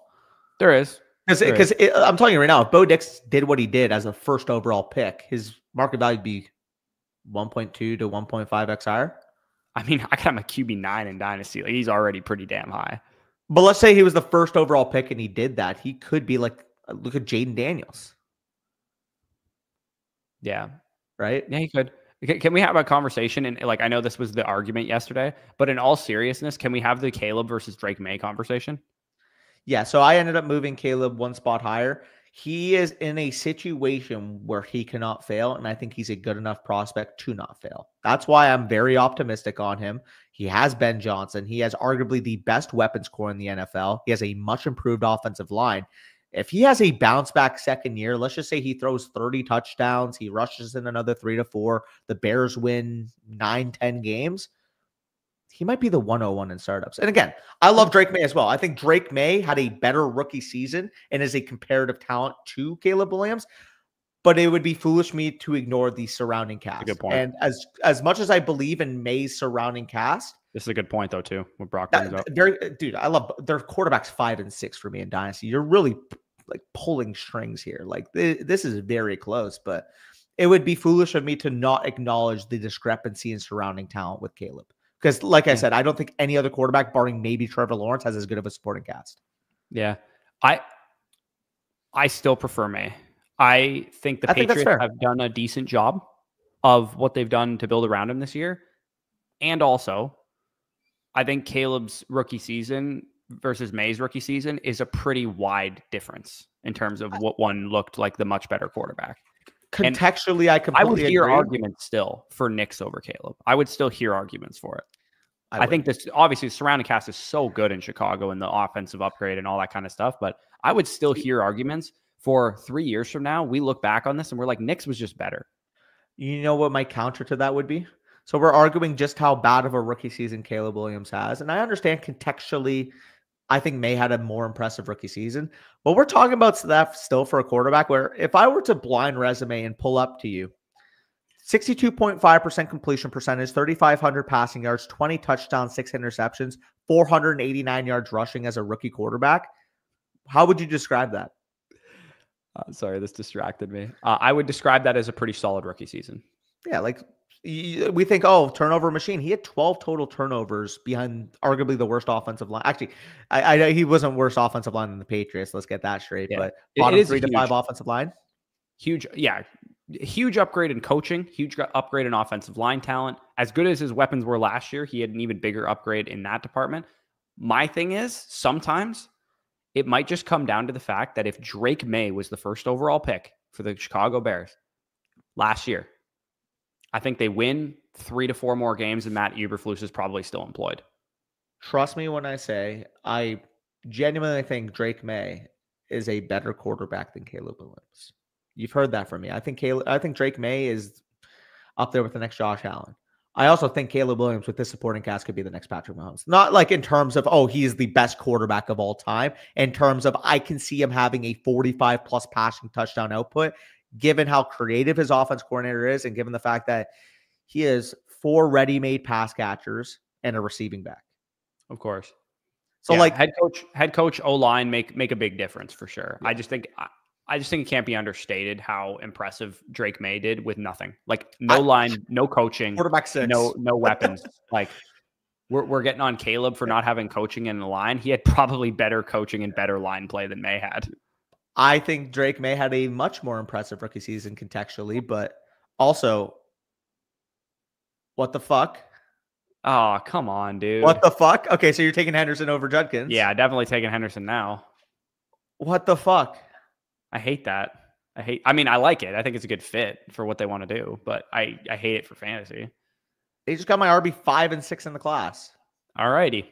So Dylan Sampson. Oh, we also have Spicy on the backseat. Apologies about that. Dylan Sampson was just selected to go to the Cleveland Browns with the 126th pick of the 4th round. At 5'8", 201, elite speed, great vision, good in space, great agility, great age profile too. Barely 21 years old by the time mid-October kicks off. So he's really, really young still.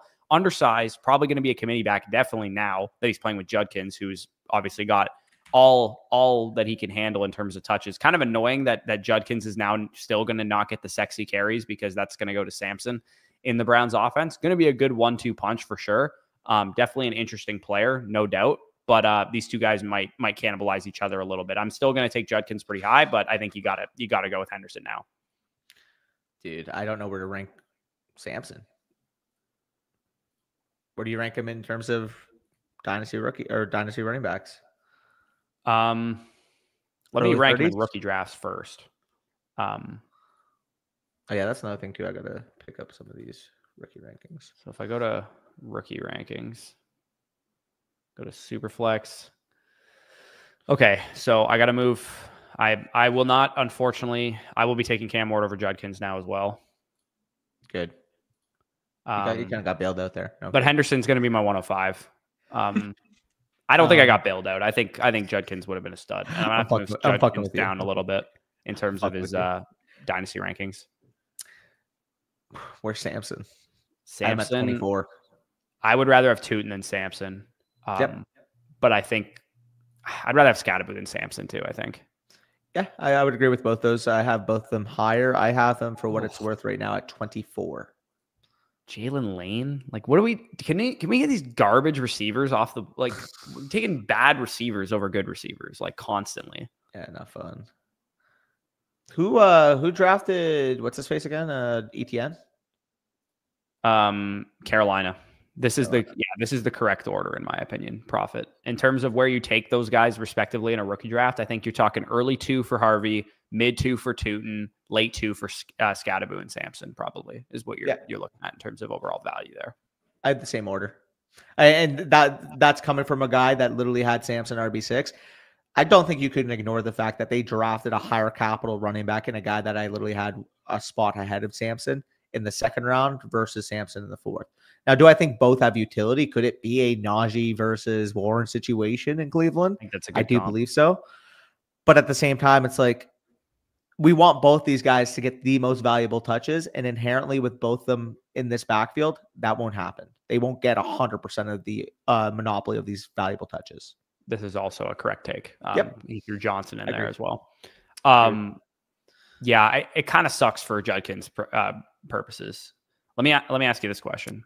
Is Judkins... So I had the tier. Originally, it was Henderson, Judkins, and Ward. And Judkins was ahead of Ward. Now he's definitely not. No. Is Judkins in that tier still? Is he the clear 107 in the class? I have him as the start of the next tier now. So he'd be in the tier of Ibuka, Golden, and Caleb Johnson and the tight ends probably, I would imagine, is that tier for you? This to me now is just simply a situation of, can I trade down from 107 to the back end of the first? Yeah, I mean, I don't think that's necessarily the case because I still view Judkins as a pretty sizable upgrade over like taking 111, 112 RJ Harvey or one of the tight ends because you feel like it's best. I'll probably split that tier in half then maybe. Yeah, I think it's tough because honestly, if I'm being perfectly honest here, I actually think that the two Buckeyes might be a tier of their own at 107 and 108. I don't think you could put Judkins in the Henderson tier right now. No. Other two Buckeyes. Oh, okay. Ibuka in him. Okay. Ibuka and Judkins, I think, might be the clear 107, 108 here in the way that I'm going to rank it. So I'm going to do it a little bit differently. I'm going to have Golden with them in that tier, 107 to 109. And then Loveland, Warren, Johnson, and Harvey in their own tier at the 1-2 turn. We didn't talk about Jalen Lane, who was just a pick to the Commanders. Prospect profile, you want the quick rundown on him? He stinks. Yeah. We don't have a player card, did we? He doesn't have a player card. He's a fodder caliber wide receiver prospect. The only good thing about him, and I mean this like seriously, is that he ran 4.3 at the combine. It's literally the only good thing about him. He did go higher in the draft than he was expected. So now he's not going to be a fodder prospect. He was the 127th pick in the draft. Yeah. He was to go 203rd. So he is going to go up a little bit, but he is still a fodder prospect. And in terms of best comparables for a guy like Jalen Lane, you're looking at Ronnie Bell, Trey Tucker, Quez Watkins. We're not talking about anything to write home about. Complimentary receiver. Yeah, wow. There's a lot that's going on right now. Why a lot of good receivers on the board, man? I'm really surprised. Like pick is in for the Ravens. Can we get Io Manor here? He'd be a good fit for them. Your mic just like totally cut out there. I don't know why. Can you not hear me? No, it just for some reason it like muffled and I couldn't hear you there. I said I'm not going to forgive the Browns for sniping Samson from Dallas. Yeah. You guys aren't even in this round. No, I know. Yeah. We're like 15 picks away. Keep, trade, cut, Dart, Loveland, Igbuka. I think very clearly keep Igbuka, Loveland, Dart. Yeah, trade. I mean, if we're just ranking them 1, 2, 3, I would go Igbuka, Loveland, and Dart. Yeah, and in terms of just tradability too, I think like if you're keeping Igbuka, Loveland has just more of a market value right now than Dart. I mean, you never know quarterback value versus tight end value, but like you're talking about a top 6 tight end versus a top 25 quarterback. Teddy Buchanan. Oh, this is a gritty first one in, last one out type of linebacker, right? Why do I feel like this is all a formality before the Cowboys draft Ollie Gordon? God, please no. I could see it. I could totally see it. Dude. I was give me Martinez comfortably over that. But here's the thing. How much would the dynasty market overreact to a Cowboys starting running back, Ollie Gordon? God. He might be the 204 in consensus if that happens. Too much. But like, don't you think that would probably take place? Is he just the Braylon Allen of this class? Yeah, absolutely he is. Jets just traded up. Yep. Watch it be for Io Manor, please. Io Manor. How is he still on the board? What the hell is wrong with people, dude? Like, the second pick in the draft got mossed for 285 yards by this guy, and he's falling to the 4th round. Is he hurt? I don't think so. He also tested well. Like, what's the issue? What's the problem with Io Manor here? Man. This is more of a surprise to me than Shedeur being on the board, to be honest. Ollie Gordon, Tez Johnson on the Cowboys. Hey, do you think Tez Johnson gets drafted? Real talk. Yeah, I think he'll get drafted. Ollie Gordon and Tez Johnson are still pretty decent football players. Like, it's not. There could be worse outcomes, especially on day 3. It's not like you took them 2nd and 3rd round. Yeah, no. Jalen Royals still is pretty insane. Did you see the pick? No, I was just reacting to Jalen Royals. I mean, Jets could take the shot on Shedeur here. Yeah. Does Shedeur get drafted? See, the thing is, they jumped the Bears did watch this film and would disagree with the sentiment. Yeah, I know plenty of film guys that love Io Manor, so I don't know where that take's coming from. There's definitely film people who don't like Io Manor. I'm not going to say he's like universally liked. Dude, I would be shocked, quite frankly. I think, honestly, Shedeur goes undrafted and signs with the Steelers, and it's a Lyle Collins situation. That's crazy to think that he's going to go undrafted, though. I think the Cowboys could be the team that pull the trigger, though. Like 5 days ago, for Joe Milton. We're not doing that. 5 days ago, this guy definitely wasn't going undrafted. Malachi Moore. This might be the biggest fall in NFL history. Yeah, no, it definitely is. Yeah, it is. 100%. Yeah. People are getting pissed. See, like, people are making the connection of Dallas. We just traded for Joe Milton. Like, that, it's just not going to happen. But, like, you also made that trade under the assumption that there was no shot you were getting Shedeur Sanders on day 3. Fair, but again, we already made an investment, and I mean, if it's indicative for Jerry Jones, them taking Jonathan Mingo in the 4th round means that they can't draft a receiver this year.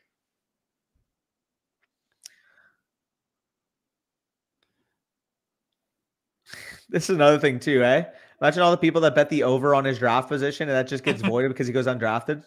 Hey, Bush, does it get voided? I feel like that is actually hilarious. It would get voided. Yeah, if the player doesn't get drafted, it would void. Yeah, that's crazy. Because I don't know. He could have gotten drafted earlier. You never know, but he didn't.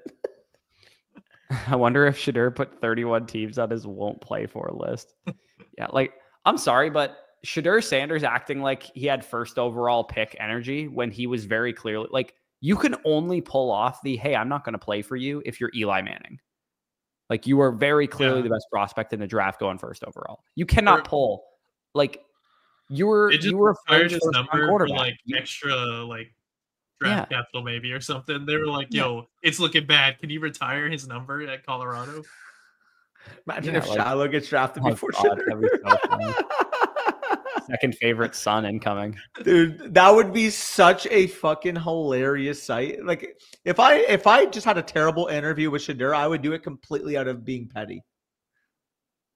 Did you see the clip of Shiloh talking to Shedeur last night, like making fun of him or like making jokes? Did he? He was like, dude, if they're doing this to you, imagine what they're gonna do to me. That was just him being a good brother. Like, yeah, he was trying to take humility on himself. He's trying to take humility on himself because it's like, dude, like, obviously Shadur's probably like upset about the whole situation, so like he's trying to make the joke to like make him feel better. I saw the prank call. That was I'll be right back. Brutal, man. That's brutal. Yeah. Yes, sir. The prank call is just not like that's messed up, dude. That was mean, bro. Yeah. That was mean. But Bush is gone. We got Margot. That's an interesting spelling. She's French. All right, Danny, here's my question for you. Pardon? Who's like consensus gonna be way too high for you to pick? Like you will not pick them if they're at a certain spot. For rookie draft. Depends on how much Dart gets hyped up because he's a big one. I'm trying to think. I don't think Bush there's any is like Bush would say Ward if he got moved all the way to like top 5. I don't think there's any like outrageous ones. I would say I think the market's pretty much aligned. Like there's a couple obviously micro differences, but like maybe if they try to take Mason Taylor and Terrence Ferguson at the early second rather than the 2-3 turn, like that would be something I'm completely fading. But I just don't think they're going to be doing that to those guys. So I think it's pretty priced relatively well. Is Swinson still on the board? If he's available, that's actually pretty crazy. Can't lie. Saints good pick. Dart first round. None of these guys I feel like are long-term answers. Yeah, I would agree. Yeah, the fact that Dart went in the first and Shadur is going to go undrafted is absurd, by the way.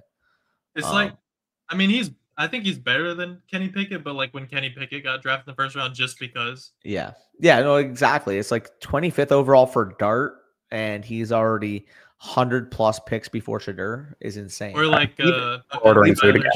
Getting drafted just because. Hopefully it doesn't come out 2 hours late and cold. Yeah, hopefully they actually deliver said food before I'm like thinking the order is canceled. What if Shuck is this year's Knicks? They're not even remotely close to the same level. I mean, I get the sentiment here, but what if Shuck is this year's Davis Mills? Like that's the question. So here's the difference reasonably in Shuck versus Knicks, because I think on surface some people are going to think this because Shuck was an older prospect, Knicks was an older prospect. Bo Nix broke the FBS record for completion percentage in his final year. He also had an excellent second last season. Throughout his Auburn career, he was the 5-star recruit and was not great early on in his Auburn career, but showed marginal improvement every single year until he got to Oregon and put it all together. So a guy who started 1 year and it's his 7th college football season and he's had 3 major injuries, it's not the same thing, in my opinion. It's just not. And the tape also shows that it's not the same thing. Nobody can out-neck the legend Davis Mills. Yeah. The neck off. Somebody commented, would Cam Ward have even been a first-round pick last year? I think it's a reasonable question. The Raiders would have taken him, first of all. So. He barely comfortably would have went. But would he have been QB7 in the class? No. I think a team would have taken him in the top 10 to 12. Come on. He would have figured somewhere in the... above Knicks. Who? Ruben.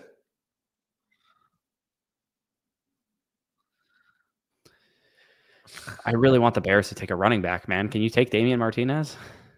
I'm good. He can fall to Dallas. That's fine. Yeah. Brandon Whedon, Desmond Ritter. I think that's about the type of dynasty asset we're looking at with Tyler Shuck on the best case scenario. Like Swift, the fact that Swift hasn't been disrupted in his backfield is pretty insane to me. Can we get J.K. Dobbins to the Bears? What if they trade for Brees Hall? They could trade for Brees Hall. That'd be possible. amazing. Or ETN. ETN That'd be hilarious. You're worried about Swift again.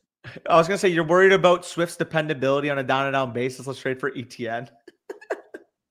Yeah, that would be funny. If you trading for ETN would be really funny if you wanted a down to down consistent guy.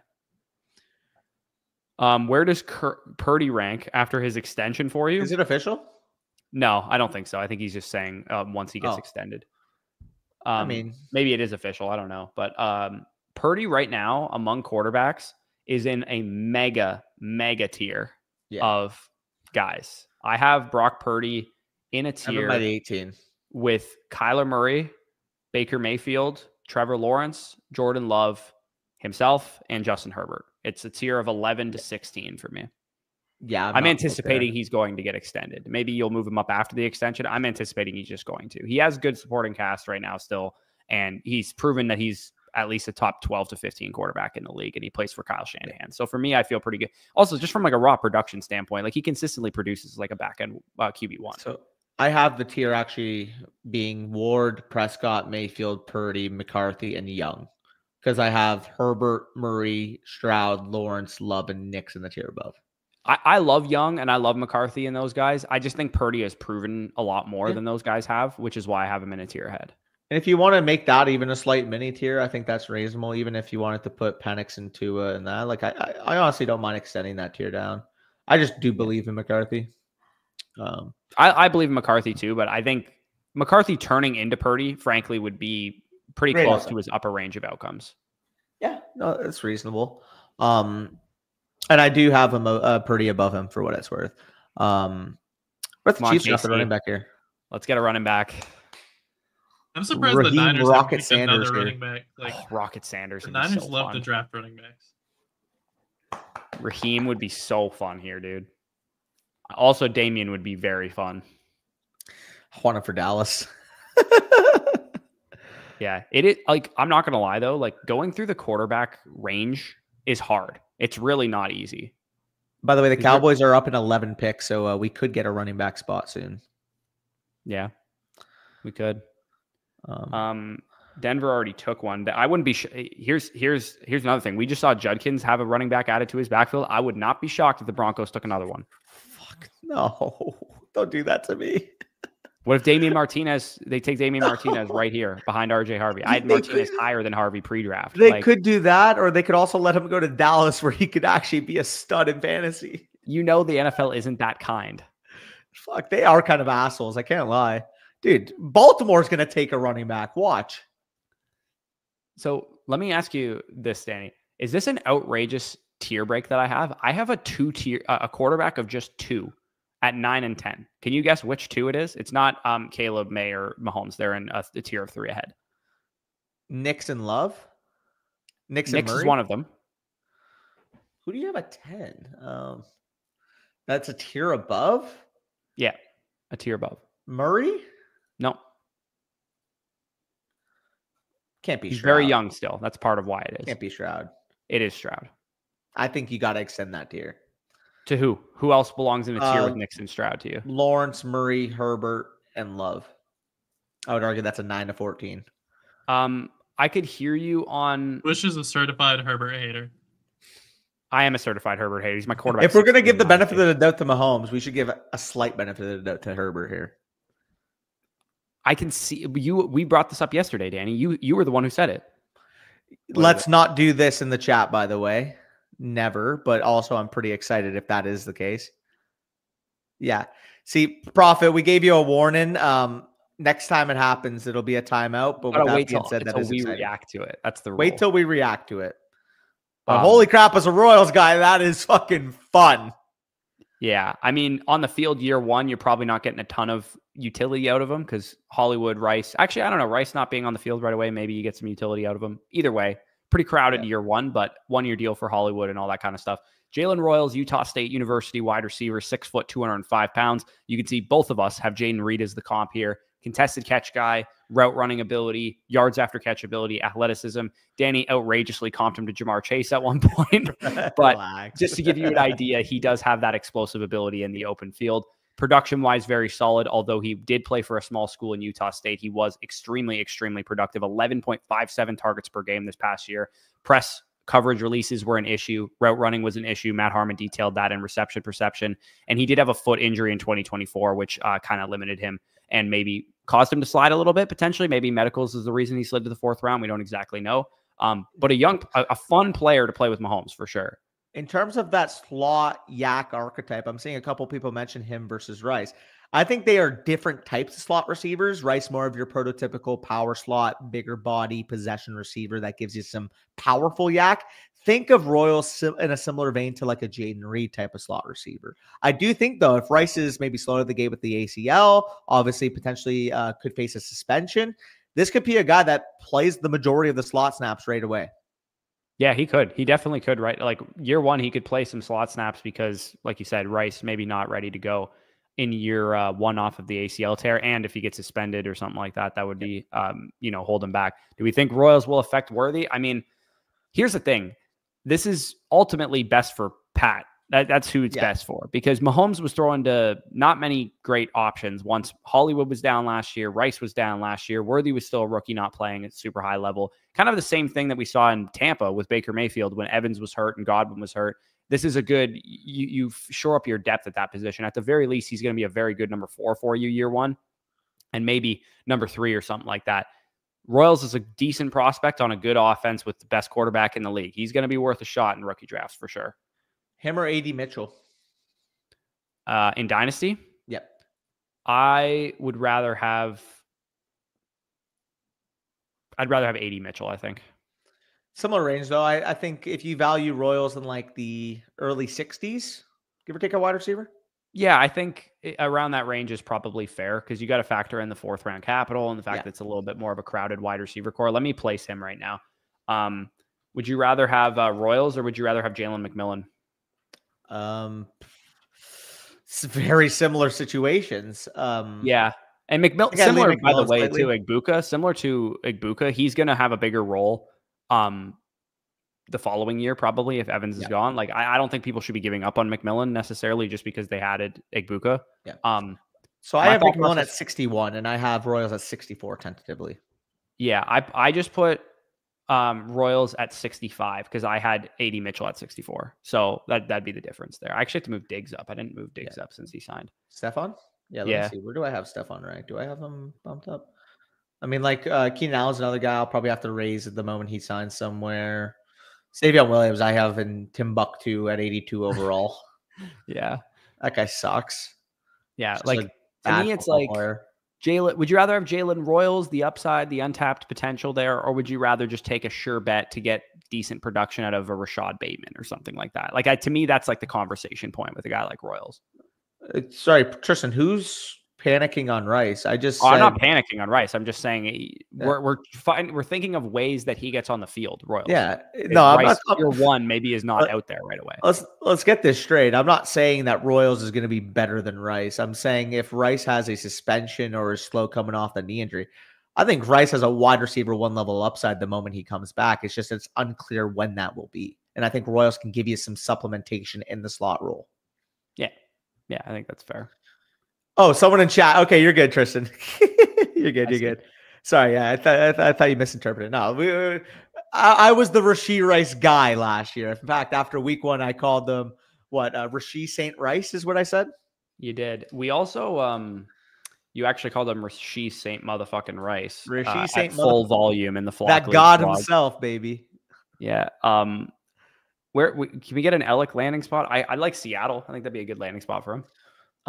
So Lil, they have 2 5th round picks here, including 144 coming up. I would be very shocked if one of them wasn't on a lead ball carrier. I wouldn't, based on what they've done the last couple of years. You also said they're definitely taking a running back and a wide receiver with their first 2 picks. So I did. I said dude. I said running back at 76 is where I thought it would be. I didn't. Sorry, think it'd you be in the definitely first said two they're picks. taking a wide receiver with one of their first 2 picks. Yes, I And did. earlier in the offseason, I you did also say said running back as well. No, I said running But back. that was 76. probably under the assumption that Genty might be there. Yeah. If Genty was there, I think they would have taken him for what it's worth. But what if this is a running back? Stop! Don't I'm you? joking. I'm fucking joking. dare. I'm joking. I'm joking. It doesn't matter. Genty's No, I know. off the board that could go that would affect Genty. I'm not saying to anyway. affect Genty. I'm just saying how annoying it would be for that running back itself. I hope they take another win sprint king.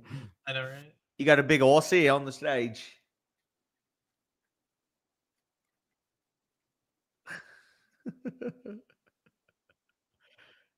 I don't know. I go back and forth on Jack Besh versus Trey Harris consistently. I don't know which Besh, one I like better. Besh. Tonka, the D tackle. Yo, anytime you have a chance at a D tackle named Tonka, you Tonka. have to. That's That insane. That's an I'm insane starting to get win for a annoyed D at- tackle. that's fucking I awesome. don't get why we're not just taking a shot on Shador. Oh, you got a Tonka in the middle of the defensive line. Yeah, I guess now, you baby. could have taken Shadur very easily there. It's very Like, we clear we that don't they're- have a pick for I don't think in the 5th round. Like, No, I mean okay. you'll get him in the 6th. That's cool. yeah, it's true. Shadur ain't impacting the game like Tonka. I'll tell you that. It's true. Yeah, this is pretty nuts, man. I have a This pick fall in is the 5th. one of the craziest I've seen in the history of the league. Dude. What is up with the Raiders just taking the funniest names? First you get Malcolm Kuntz, and then you get Tonka Hemingway. Yeah. Can I ask you a question about Kyle Williams, where you have him placed in Dynasty? At wide receiver or in rookie rankings? At wide receiver among veterans. Wide receiver. I have him tentatively at number 49, but I could be convinced even a little bit higher. So I have him because I'm a coward. I have him and his teammate back to back at Kyle Williams 48, Stephon Diggs 49. And I have Kyle Williams. I'm like, do I want to take him over like a Juwan Jennings? Do I want to take him over a Cortland Sutton, a Khalil Shakir, a Calvin Ridley, something like that? I think Kyle Williams will probably stay just barely inside my top 50. And I do have him a few spots higher than Harris and Besh, who are in like my mid 50s. Titans just traded up. Yeah. Sometimes it's hard to understand where to place these guys, but I think it makes sense with some of the landing spots. Well, to be fair, Jelly Boy, you're assuming in Houston that the long term is going to be Nico, Jaden on the outside with Noel playing the slot. I just don't think Noel's entering the field unless they're in 11 personnel, to be honest. Yeah, I can't imagine Noel gets on the field year one much. Yeah. Kirk is pretty reliable. Like you're probably gonna roll with him for year one. High on Giddens, high on Martinez. Yeah, All that Giddens being not said- going yet's a little surprising too.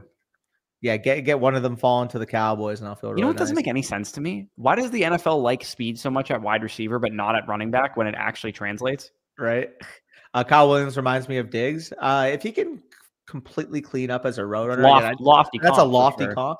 Hey, if there's one guy to learn from to keep enhancing his route prowess and nuance, it would be Stephon Diggs. So that would be fine. Yeah, Tonka is in fact a certified meat eater. Yeah, that's certified media. Is Brady in our draft room? Do y'all know? Yeah, Kyle. That's another good comp in my opinion. Kyle Williams reminds me of prime Antonio Brown. I like that one. That's a little much. Yeah. Williams went round 3 though. No. No, No, you yeah, got skipped, Williams yeah. went round 3. No, I'm crazy, but now I'm taking Johnson over Judkins just due to 1 year. That's too far. I can't get there because there is a discrepancy in draft capital, but I don't think it's outrageous to have them close together. Yeah. Oh yeah. Let's Great go. pick. Great pick. pick. Get Cam some weapons, baby. Let's There go. we go. Wow. Okay. I like Hey, that. hey, you know That's what I their just first realized receiver too? that they've taken worth of shit, right? They saw the Jags take Travis Hunter in 2 and said, "I raise you." Absolutely. So Alec Manor finally comes off the board at pick 136 to the Tennessee Titans. Great. Great size, great strength, man coverage beater, athleticism, toughness, downfield ability, as evidenced by what he did to Travis Hunter just a couple of years back, which is what they're showing on the broadcast right now. Ball tracking was a bit of a weakness for him down the field, but generally speaking, he's got really good hands. Yards after catch ability, also not spectacular, but as I've talked about a number of different times with Alekai Manor, it was nothing cheap for this dude. He had to earn every blade of grass, every single target he got, never got any drawn up schemed throws. It was always go beat your guy, go find a zone coverage spot. You had to earn all of your stuff. He did have middling numbers, but the Stanford offense had middling numbers. And relative to the Stanford offense, he had really good market share production. As you can see there, 39.89% dominator rating, which is the 4th highest of any wide receiver in this class. And when you remove 2 of the non-Power 5 receivers who qualified there, Torrey Horton being one of them, and I can't remember the other one. I think Jalen Royal's the other one. He was actually 2nd in this class among Power 5 wide receivers in dominator rating. So 88th percentile speed score, 4.44 in the 40, which was better than both of us thought he was going to run. Yep. You had the Chris Godwin comp, which would be absolutely his 100th percentile range of outcomes. But Jalen Coker to me was more like a 60th percentile type of guy that he could be. Yeah, I mean, regardless though, guy that we both had valued as a top 50 overall worthy pick falls at 136 to a wide receiver needy team long term. You have obviously Calvin Ridley there to impact that 3rd level of the field. You have Tyler Lockett, that is also a field stretcher. We could see a lot of slot snaps right away from Alec, and he could be that power slot archetype that we comped him to be. Absolutely, yeah. And it's good that he went to a team too that doesn't have a slot receiver, because now they can use him in that department. Like had he gone, like I said, Seattle was a decent landing spot for him. I mean, they only have slot receivers on the Seahawks, so it would have probably been better in a situation like this. So you got a big power forward target for your quarterback, which I think is great. Great move. 49ers trade up, by the way. Do you think them taking Chimera over Alec is worrying? I think they are different archetype of wide receivers. I honestly think Chimera. I don't care. They're both 4th-round picks. When Calvin Ridley takes a breather, I think Chimera's out there impacting the 3rd level just to spread a defense. I think Alekai Manor has a much better target earning profile just based off their relative production. Yeah, I could point to millions of examples of the better prospect going 2nd. We've saw Mark Andrews and Hayden Hurst is the big one. Mark Andrews, Hayden Hurst, Tucker Kraft, Luke Musgrave. Like we've seen this many, many times, even at wide receiver too. So I wouldn't be too worried about the fact that Shamir went. They're going to get in training camp and they're going to learn pretty quickly that he was not supposed to be the first receiver that they selected. Jalen Polk and Kayshon Boutte, even though they're different draft classes, like one was undrafted and one was a 2nd-round pick, and Kayshon Boutte beat him out. Kayshon was a 6th-round pick, wasn't he? 6th-round pick. Sorry, I thought he went undrafted. He got regardless. Drafted, yeah, year before too, so it's not an apples to apples comparison, but draft capital only matters until you get into the building and they realize, okay, who are the actual dogs on this team? Yeah, absolutely. Yeah. What if they had a receiver here again? They could, like a big body. I think they got a lot of guys, but not a lot of difference makers. Is it really going to affect you that much to add another receiver? Like you might just be cutting them, kind of thing. Yeah. No, that's fair. I was just thinking maybe, I mean, I guess because you still have Boutte. They could go with another tight end as well. Who they have behind Henry? Who do they have behind Henry? Is Jonnu still there? Tight end? No, Jonnu's on Miami. Austin Hooper and yeah, that's right. Austin Hooper, yeah, that's who I was thinking of. Yeah. Torrey Horton's still on the board. Yeah, that's a good point. Torrey Horton. Yeah, plus they also have DeMario Douglas. I forgot. So yeah, no, they Torrey Horton would be a nice fit for Baltimore actually if he falls to the early 5th there. They traded up for this pick, so it's definitely somebody they think shouldn't be on the board. Kind of nuts that Shedur's on the board still. I'm not gonna lie. As much as I was not a Shedur guy, like that is nuts. That's a good shout, by the way. Embo is good. Yeah, Dyke is Dyke. Is that his name? Shamir Dyke? Is that his name? Dyke or DK?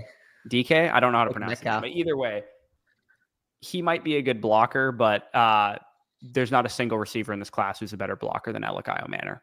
Joshua Farmer. Is that a factual take, Danny? What's up? I don't care how good of a blocker Shamir DK is, because the best blocker in the draft at wide receiver is on the Titans now, which is Alekai Manor. Yeah. And maybe Egbuka is better. That'd be the only other guy. Yeah. Also, people are saying DK. DK. There we go. Josh Farmer. They got another meat eater. That's Josh Farmer. Just sounds like a meat eater right there. Yeah. The guy butchers shit. Tonka or Josh Farmer? You can really change their team. Chat would have saw that. Bush didn't. Are you guys watching the ESPN one? Taylor saying crazy take. Go watch the Malachi Manor blocking tape, and Yeah, he is a dog. his pass blocking and run blocking grades on PFF were like almost at the top of the nation in terms of receivers in this class.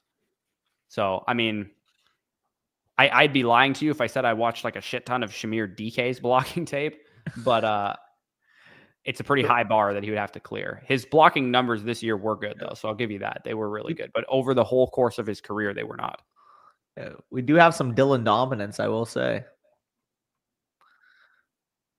Are you guys watching the ESPN broadcast? I'm watching the NFL Network. Also, let's make our predictions here.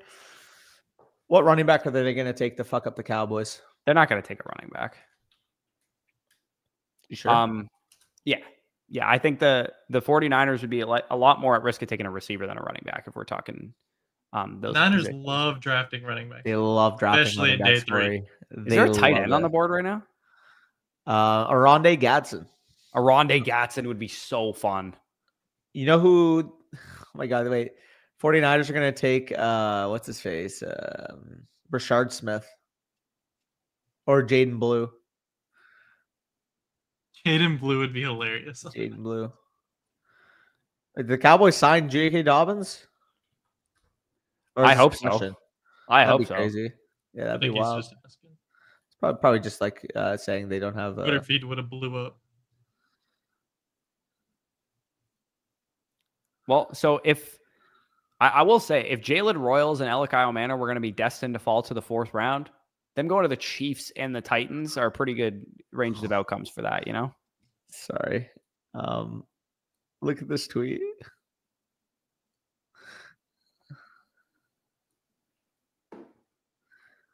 Um, 401st ranked player at pick 159, it says. Oof. 401st. That's crazy. Also, I already knew this was going to happen, but I see. Yeah, that's fine. By the way, you're good, Jacob. I was just curious. What's up? I knew this was going to happen already, but there's human beings on Twitter saying that Dylan Sampson's the better running back. That they took the better running back in round 4. I already saw it. I already saw that. Yeah. I know who you're talking about. Come on, dude. Come on, guys. I really want to know. You guys just said that they could get drafted later. Better player. You can, but Quinshon Judkins is not the worst player. Yeah, I know.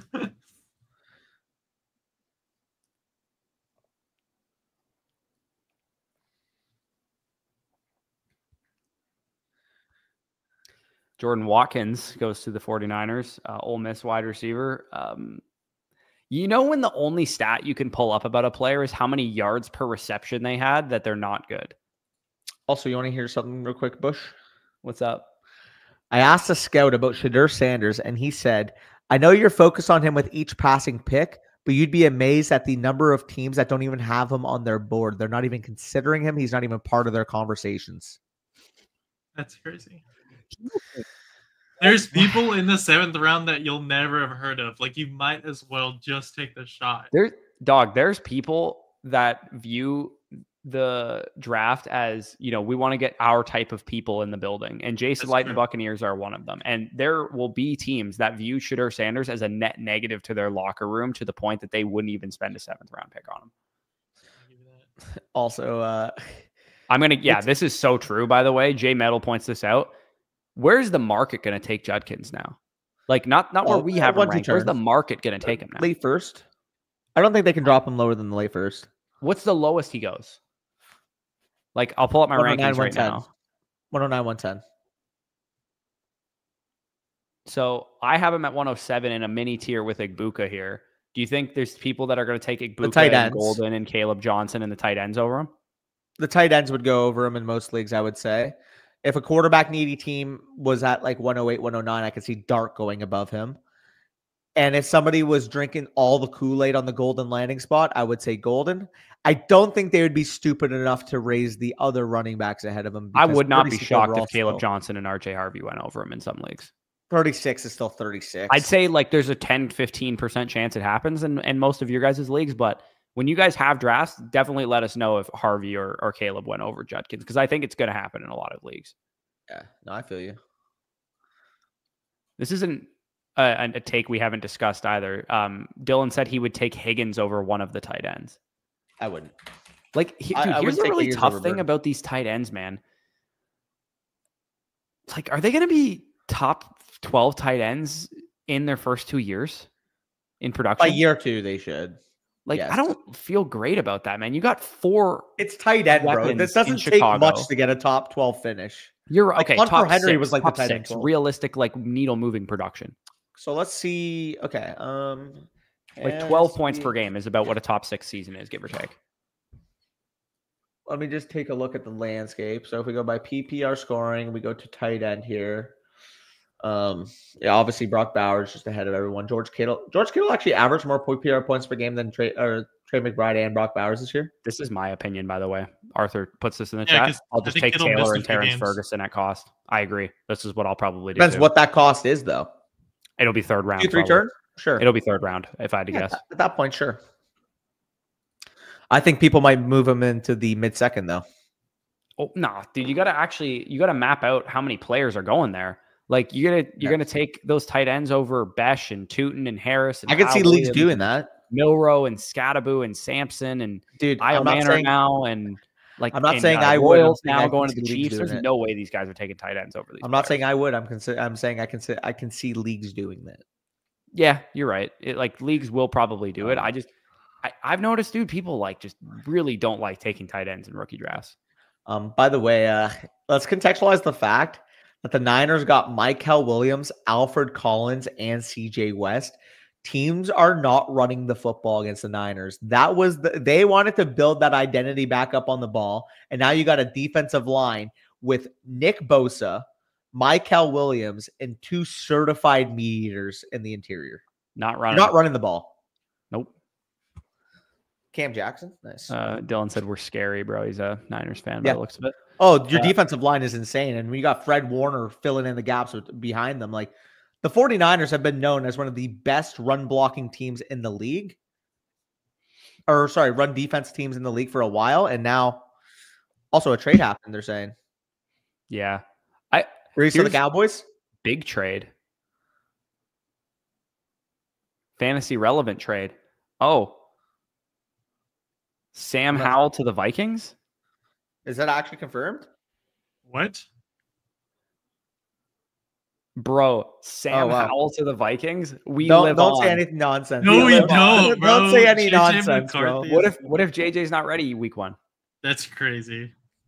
Yeah, I mean, it's possible. Howell eats 6 sacks and throws 2 picks, and he gets his job right back. Dude, I'm sorry. This is never going to happen in a million years. So let me just preface it with that. But what if McCarthy was just an injury-riddled bust and Sam Howell became a franchise quarterback for Minnesota? Don't scar my boy. Never going to happen. Never going to happen. Let me be perfectly clear. Please let me get any type of discount on JJ and Dynasty, please. No, it's not going to happen. Don't worry. Nobody's going to read into any of this. I just Cowboys like straight down. They might have been at 149. Actually, wait. Who? 42, Dallas? 43, 44, 45. Yeah, 149. Sorry, I thought it was. I don't think we have a 5th. So what did they trade for Howell? Like a 6? Did the Seahawks draft a QB? It's a sharp pickup for the Vikings, man. That's a solid backup quarterback for that price. Oh, we do have a pick at 157 apparently. I don't see it though. Oh, I guess it would be just off the screen, I guess. Hey Bush, this must have been you on draft night, eh? What? When you were waiting for your McDonald's. I just saw that tweet. the dasher, you know, like when they take a picture of your food, they took the picture of the food and this girl was just drunk sleeping in front of it. That's crazy. Like, imagine you wake up, check the app the next day and see that. Yeah. I will say, not that Sam Howell was going to preclude you from taking Milrow, but it is good to know that immediately after they take Milrow, they're like, okay, we're good. Backup quarterback wise, we don't need Sam Howell. For sure.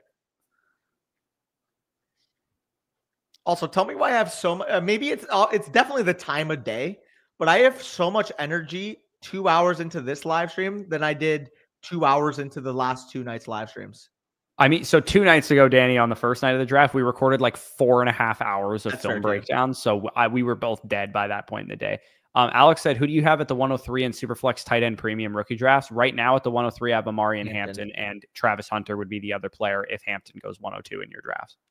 Yeah. And the way I would have it is, like I said, I honestly have Hunter in the tier with Genty. I have them 101, 102 tier of their own because I can't justify taking anybody else but Hunter at the 102. Yeah, I can't. That's fine. I personally, I can justify taking Hampton at 102 if you are a running back needy team. It's much more pro Hunter than it is anything else. That's what it's worth. Yeah. Also, this is a very good question that Dylan brings up. He said these players should have a better year 2 outlook than a year 1 outlook. Guys like Egbuka, Burden, some of the tight ends. Why would you not buy them mid-season for cheaper instead of drafting the players with, round 1 upside, or guys like, year 1 that are going to have great workloads and all that kind of stuff? I think this is a really good point. I would say it really depends on the tendencies. Depends on the opportunity cost. I was going to say it depends on the tendencies of your league. Like, does the person knowing that they're taking Egbuka 108, like for me, for example, if I take Emeka Egbuka 108 and you're not trading him, I'm not going to trade him in year 1. I know he's probably not going to be great in year 1, but if you're in a very reactive league and if people think that they missed on that pick already by mid-season of year 1, then go ahead and buy them. But it's going to depend on how reactive your league is and are people patient with their rookie picks like that. Yeah, no, I agree with you there. Like, I'm telling you right now, in leagues that we're in, we're just not going to get discounts because, quite frankly, if we inquire about somebody right here, league mates understand they're taking a long-term asset. And part of it too, maybe it's bias against us as well. If we inquire about a player that's maybe not having a great rookie season, everybody in our league is automatically going to think, what does Danny and Bush know that I don't? Maybe I shouldn't get rid of this asset. It happens inherently. Yeah, that's only specific to you and I, though. For sure. I'm just saying, like, why we're like that. And I do think in the majority of competitive leagues, like you said, they're going to value. Also, Howell is being valued as a 30 pick difference in the 5th round. Yeah, it was a pick swap in round 5. Yeah. You know what's fun about Devy leagues? For those of you guys that have never played in a Devy league, it is really enjoyable sweating out your Devy picks on draft day. Like, for example, in our Devy Degeneracy League, the Devy players that I had going into the draft were Travis Hunter, who's now consensus-wise the 102 or 103 in rookie drafts. I'm kicking. Who I got in the 6th round of the Devy startup, by the way, because no one wanted to pick him, even though he could play corner. That's why he didn't go. It's because people just assumed he was a corner. Amari and Hampton, who I drafted in the 2nd round of the Devy startup, he is the 102 or 103 in most people's drafts. So I got him coming to the team. Elikai O'Manor, who now is a member of the Tennessee Titans. So I feel good about that. I also still have Ollie Gordon on this roster, who has not been picked yet. So we need to get him a landing spot here soon. But yeah, feel pretty good about that. I was just about to say, what if you're holding Ollie Gordon still? I might have to. I'm holding Ollie Gordon for the time being, but we'll see what happens. Yeah, and I have, for what it's worth, my team's more of in a retail situation. I have the Devy 106, 109, 111 this year, Devy 206 and 209 as well. Like, I have a lot of Devy picks. So my finalized product is probably going to be a team in 3 years from now. But in terms of players that just came up, Burden, obviously, to Chicago, not a great situation. Although if it's a long-term situation, it fits my need. Because, like I said, I don't need production year 1. I'm probably going to try to retool this team. Trey Harris to the Chargers. Ashton Genty, obviously, to the Las Vegas Raiders. And for the most part, my other Devy players are still in the system with Cam Coleman, Darius Taylor next year. Nico Yamaleva obviously transfers to UCLA. Garrett Nussmeier and Jonah Coleman still in the hopper. Yeah, that's not too bad. In the other Devy league that we're in, the guys that got landing spots for me would have been I had a more stack for me there too. Yeah, I had Emeka Egbuka in Devy Disciples, so maybe a subpar landing spot for him, but still very valuable asset. If you remember, about 2 weeks before the draft, I traded Amon-Ra straight up for Bijan because my receiver core is Malik Neighbors, Lad McConkey, Chris Olave, Emeka Egbuka, who was coming in the pipeline, Godwin, a couple of other guys deeper down the board, Coker, Christian Kirk, Elikai O'Manor, who now is a Tennessee Titan, Trey Harris, who you have in the other league, but I have in this league, Chargers receiver now. And then I think, is that all the... Oh, I also still have Taj Brooks, who hasn't been drafted yet. And I have Jackson Dart in this league too, who was a 1st round pick. And unfortunately for me, I have Shadur Sanders. Not fun. In this league, I still have, again, a couple guys in the hopper. Jonah Coleman, Dorian Singer, who don't really have much interest in at this point, to be honest. And Carnell Tate, who's I believe like a mid first round type of startup pick in a lot of Devi formats right now, or like Devi startup, you know what I mean? Donovan Edwards hasn't gotten drafted, not great. Ricky White hasn't gotten drafted, not great. Jordan James, who I famously did take over one Travis Hunter because I thought he would play cornerback. Don't do that, guys. Not great. Jordan However, James gotta be a stud. for real. I have Lenore Sellers in the hopper. I have Abu Sama, who again I don't really have any Kind of a interest in at bum. this point either. And I have Jeremiah Smith as well. On top of that, guys that kind of graduated into my team this year. Still waiting on the Devin Neal landing spot as well. Who else do I have? Ashton Genty, of course, and I believe I have one other guy. Having Genty and Not Jeremiah fun on right a Devi team It's probably unfair. felt pretty good last season. It was just hilarious, too, because I know Brock's in here. I traded basically Bijan for Ashton Genty because the plus I got on top of Bijan was Jonathan Brooks. I don't feel like saying what I traded for Ashton Genty in the league that Brock took him. Vontae Adams, welcome down. And Pacheco. Yeah, fair. Not a good move on my part. To be fair, when I traded that 105, I did not think Genty would be there. Yeah. For Wait, what you it's traded worth. away? I traded away the Oh, I thought 105. you were saying you traded for him. I traded Before. away the 105 before it was a pick, and I got Pacheco and Devontae Adams out of the deal. Oh, So for reference, Spicy, I was at the 101. I was hard between Genty versus Jeremiah Smith. I took Jeremiah Smith in that draft. So I'm thinking, okay, 102 to 104, like one of them probably takes Ashton Genty, right? None of them did. So when Corey saw that with Genty was at 105, who ended up going above? I think it was Ollie Gordon and it was one other, correct? Henderson went above him, I think, too. He wasn't available. It was the supplemental. Oh, did Ryan Williams go ahead of him? That might have been it. Let me take a look. Devi Disciples, Devi Draft. Okay. I guess he deleted it. Okay. That would have been really nice to count back. I don't know why that's deleted, but Tyler said, has the prospect model been updated at all since the draft? It has not, but I sent over some of the data to the devs already. I would say at the absolute latest, all the prospect model stuff should be in by tomorrow morning, tomorrow afternoon. So if you guys have rookie drafts starting today, starting tomorrow, all the prospect model stuff should be live by tomorrow morning. And I'll be doing the running backs to target and avoid today. So if it's specifically for the running back position, you'll have that information before it's live on the site. Sure. Also, Dylan asked, how do I get in a Devi league? I'm down, Dan. We're going to do another startup in June. We did a startup in March, obviously, with our subscribers. We're going to do another one in June. I'd be down to make it a Devi if we want to. The only problem with Devi is that you need someone who's capable of commissioning it. And we've never commissioned a Devi league and honestly don't really have the time to, nor the time to learn. So if we do another Devi league, we'll probably need to get a Devi commissioner in it. I'm sorry, Jonathan. I just admitted to the fact that I drafted Jordan James above Travis Hunter. So don't worry. We're both in pain there. Yeah. Jared says, please let me get into Devi. Yes, we will definitely get it going. Yeah. People saying, I think a lot of people are getting sick in the head, like the two of us, and their rookie drafts are going to be starting tomorrow. So that's why, like, I'm going to be staying up pretty late tonight. Let's just put it that way to get everything updated into the draft guide. Yeah, for sure. Devi is fun. Spartars.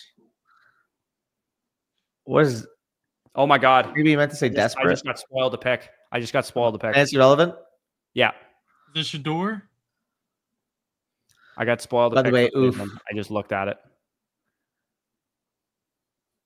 So it's fantasy relevant. Surely it's fantasy relevant for Cleveland. It's a shocker for sure. Shocker. Based on some of the picks that have been made already. Based on some of the picks that have been made already, it is a shocker for the Cleveland Browns. So they took another running back? I didn't specify anything. I just said they took Damian Martinez to have a 3-headed backfield. Fuck. Oh, I'm scared. They don't have a quarterback, so they're could be Torrey Horton, maybe too. You see it on Twitter. By the way, we'll hang up this stream after the 5th round. I think probably is finished. Eagles are interested in Shedeur. Oh my God.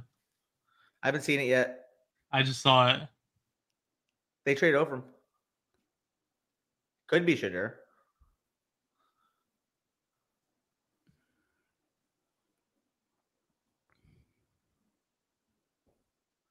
Could be Shadur. Because they already took Gabriel, so it could be Shadur. We'll see. Because you said it was a shocker based off what they did, and they already drafted a day 2 quarterback, so it could be Shadur. Big Al, if you're hardcore rebuilding from the 103 and Travis Hunter is on the board, you're gonna have to send me a Godfather offer to move down from that pick. Has the broadcast not shown this yet? No. Nope.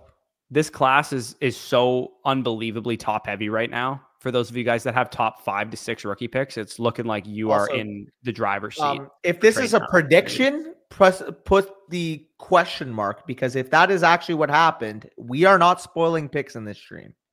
It's another warning. Okay. Corey hasn't reacted, so I think he ruined it.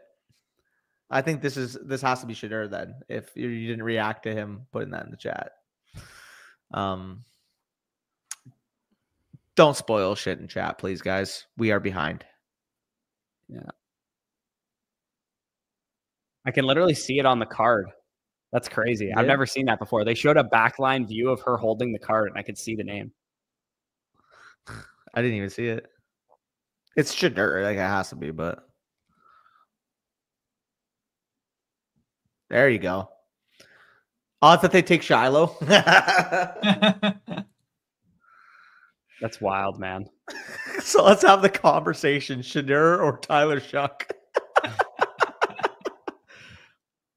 He's going to beat out Gabriel. I mean,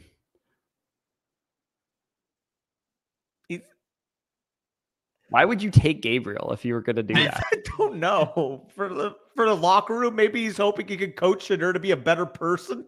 So the locker room of Joe Flacco, Kenny Pickett, Dylan Gabriel, and Shadur Sanders. How many QBs make that team? Shadur could get cut, man. I think 3 make it. Yeah. Like one of them's getting cut, right? Or Kenny Pickett's getting cut, probably. But they traded a 5 for him.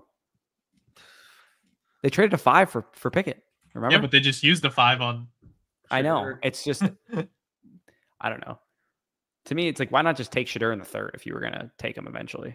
That's insane. They might have gotten their starting quarterback in the 5th round. Yeah, and Deshaun Watson's on the roster still, fellas. Is he? Yeah. That's a formality. He's just on the payroll. What was the point of taking Gabriel? Somebody said a motivation play. Probably. Yeah, you don't spend 3rd round picks on motivation. You really motivated him by making him wait. Like, how many picks have they had? Like 7? Pickett will get cut. Yeah. For sure. I'm ashamed to be a Browns fan. What is going on? Yeah, I mean, I don't know. Can I also say this, by the way? Hey, Jeff, if you're watching this, fucking karma for saying the Cowboys would draft him. Karma. Yeah. Karma. Exactly. You guys got Gabriel and him.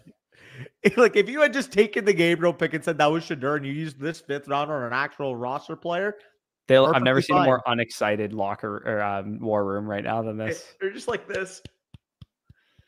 Also, he couldn't have gone to a better, more successful franchise. Am I right? Next person that spoils is getting a big timeout, by the way. Like, I'm being completely transparent right now. Danny's do not spoil. If you're going to put something early childhood educator on you guys. If you guys are going to put a prediction in the chat, it has to be followed up by a question mark. Otherwise, it's a timeout. Too many warnings. We're in a strike system. There you go. Mac McWilliams. What a name, by the way. Mac McWilliams. Dylan said, I can't wait for summer scouting for the next year's class in the summer. Yeah, I would say probably around the end of May, early June, I'll start running 26 prospects through the prospect model and get some early takes on the class. And based on what I know about it, not a great year in the wide receiver.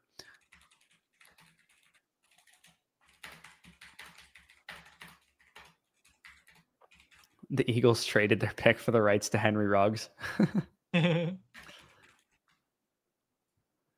So I'm still sick to my stomach about the Samson pick. I am also sick to my stomach as a Judkins Hey, yo, Prophet, you learned. You learned. You know what? I can appreciate the fact that you got the warning. You learned from it. and you didn't do it again. I respect that. I'm not going to lie. I'm almost kind of happy that Samson was selected by the Browns. Because if I now don't have to spend the 106 on Judkins and I can get him at 109 to 112, like, why would I not be happy about that if I believe in the player? The problem is I also really believe in Samson. I don't really believe in Samson. I believe enough in Samson that he'll probably be a thorn in his side, but I could still see Judkins rushing for 1,300 rushing yards as a rookie, even despite Samson being in the backfield as a third down back and change of pace guy. 1,300 as a rookie's cope. I mean, Jerome Ford is pan-seared at this point. A lot of volume, dude. You would need 85% of the team backfield touches to rush for 13. But that's what you get as a top 35 NFL draft pick. Sure. And if they didn't add Samson, I would completely be in agreement with that. But they also drafted another running back that has. I get that we like Samson. He's a good player, and he probably should have gone earlier than we went. He was still a mid-4th round pick versus a top 35 pick. I get that. And again, I'm not making this one-to-one comparison, so don't take this as disrespect to Judkins or super high praise for Samson. Okay. But do you remember when the Packers drafted 2 running backs and one was a day 2 pick and one was a 5th round pick just in 2017? One was Jamal Williams, Danny. I'm not making a one-to-one comparison. I think Judkins is much better than Jamal Williams, but saying that Judkins is going to get 85%. We're also both day 3 picks, by the way.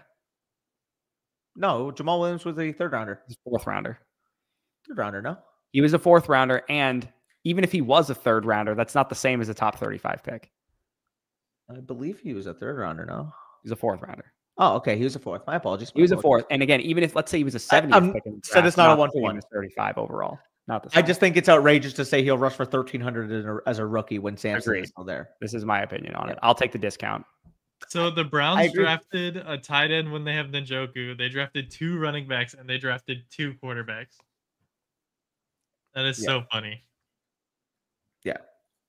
Sorry, a 2nd and a 4th versus a 4th and a 5th. My apologies. A borderline 1st and a mid 4th. 2nd and a 4th.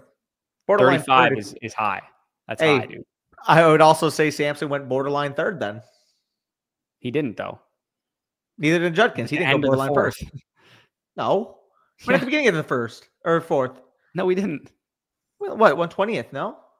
That's the 4th starts at 105 or 103 this year. That's not the beginning of the 4th. It's mid 4th. Then. Mid 4th. I thought it was close to the top there, but yeah, it's 15 picks into the round. I don't know. It was also 126. So we're talking 24 picks into the 4th round. So end of the 4th. Okay, fair. Mid. End of the 4th versus early 2nd. Yeah. Big difference in hit rate. I'm not saying I'm going to have Samson over Judkins. I'm saying he'd rush for 1,300 in his year 1 is faded. I have Judkins higher. I just am combating the fact that Bush said he'll rush for 1,300 as a rookie. I think that's faded. I'm not saying most guys who are picked that high do. That's why I'm saying it. The substitute teachers. Big dog. I don't think it's crazy to still take him at 6. I don't. If you're talking specifically a 1 quarterback league, you'd have to take him over Ward in a super flex to take him that high. So I would probably take Ward at this point in time. But if you're talking specifically for a 1 quarterback league, it is not crazy to take him at 6. And 1 quarterback league, that's fine. Yeah.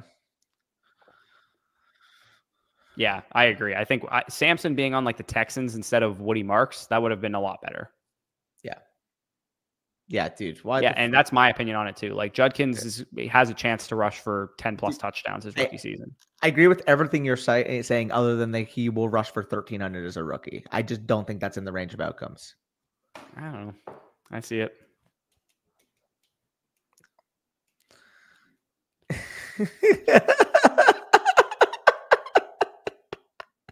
You're damn. You're damn. Have a cookie. Okay, the Cowboys have 2 5ths, though, and we do have a potential running back spot here at 149, or a potential wide receiver spot here if they wanted to go back to the Colorado State well, maybe. You know what happened last time they took a Colorado State receiver? It was Michael Gallup. Correct? I could see. Oh, Danny, we were so on par. What? We were so on par with this 49ers pick. Oh, really? Oh my God. Jordan James, the guy Danny took over Travis Hunter. Woohoo! Hey, he's a 49ers running back now. Value hey, man, he might get a couple good weeks. I know. I might still take him over Travis Hunter. He might be 102. My food is here, Danny. If you want to just break down Jordan James, I'll be back in a second. Yeah, that's fine. That's fine. So Jordan James, like you guys can see on the screen here, let me get rid of the banner for a second.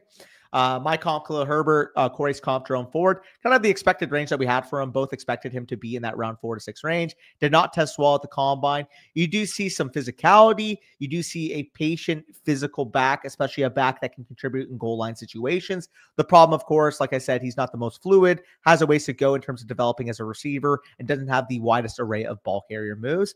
I do think this is a good fit, though. It's a tough back. He can figure in to be maybe the RB2, RB3 long-term for the 49ers. We'll see what they end up doing with McCaffrey long-term. If they do decide to go with a committee between Guerendo and Jordan James, I think that can suffice in the long-term. Obviously, year one, McCaffrey's going to be the bell cow back, but we can see maybe by 2026, 2027, Jordan James work in.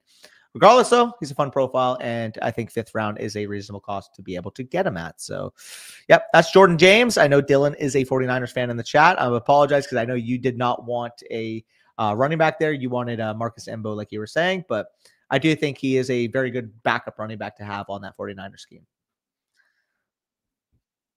Yeah, that's another thing, too. Like, if Jordan James, like, started a game and he had, like, an RB2 type of game, I wouldn't be shocked. Also, I think you're muted, Spicy. My bad. Yeah, no, Yeah, we told Bush the 49ers love day 3 running backs. It's their favorite thing to do. Yeah. By the way, I don't think he'll be above Guerendo, but I do think they'll work in together. And facts. Is James the 6th or 7th running back that gets hurt? I don't think he'll affect your Guerendo stocks. I would still prefer Guerendo, but I think it's just a depth pick for him. I'll counter that with Damian Martinez, by the way, J Metal. Yeah. I mean, Guerendo had similar capital, and he was a much better athlete. So I don't think it's crazy at all to say you'd take Guerendo. In fact, Guerendo had a relatively good and efficient rookie season. Yeah, I'd probably take Guerendo over Jordan James. Jordan James probably just enough at this point. Yeah. I'd be cool with DJ Giddens to the Cowboys too, although I don't think they would take a spotty vision back. I think they would probably go with a more honest physical back based off what they've been building up front. Schottenheimer keeps mentioning physicality and intangibles every time you hear him speak, and that screams to me that Damian Martinez is the running back we have. I'm going to pop into the back seat because I don't want to gross people out mucking this burger. You got a burger? Where'd you get it from? McDonald's? Here. Now I'm figuring out where. You know the McDonald's never makes it back to him. I might never get McDonald's again after the other night. That's a good point. Okay, let's talk about it then. Johnny Fresco's is where I got it from. Where do you rank Jordan James at running back, by the way? You're like pulling him from his meal every 3 seconds. Sorry. I'm at 59 at running back. Fun name. That's so disgusting. Like having to think about. I'm glad I'm not a content creator. Like, yeah, where do I have Jordan James at? Pick is in. Yeah, let's go. Let's pray this is a running back or play this a wide receiver with speed. Are y'all on the clock? I forgot you brought. Yeah. No, Martinez would be a perfect fit to be like the James Conner hammer in our backfield, and I think he can rush for even 8 to 10 touchdowns as a rookie this year because I do think he'll have the opportunity to earn that goal line role. I really do. We'll see what they go. And again, if anybody spoils it, you guys will be put in timeout. Imagine you guys draft viewers right here. Specifically, if somebody spoiled this pick, I would not be too kind on my reaction to it. So I'm not even going to look at my left side of the screen until this pick is confirmed. They met with Damian Martinez, so I can totally see this being Martinez. Let's find out. All right, let's announce it. Oh, they love to just yap instead of just give me the pick. They love to yap instead of give me the pick. You know what's funny? The broadcast hadn't like announced a pick for so long, and then when Shador's came up, they like had somebody go out there to announce it. Yeah, facts. Dude, they take 10 years to announce the pick. The Colts are already halfway onto the clock. Can we announce the Cowboys pick?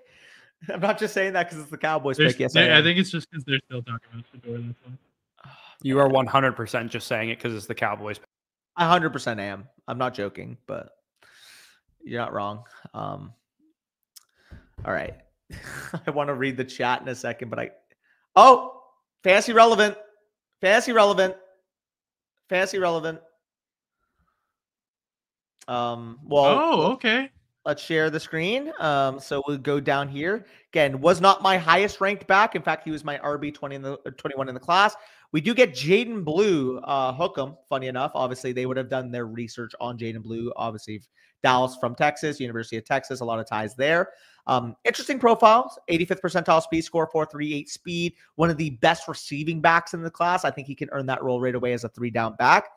However, I also don't think this precludes them from taking a bigger back with their 2nd, 5th rounder or potentially with one of their 6th.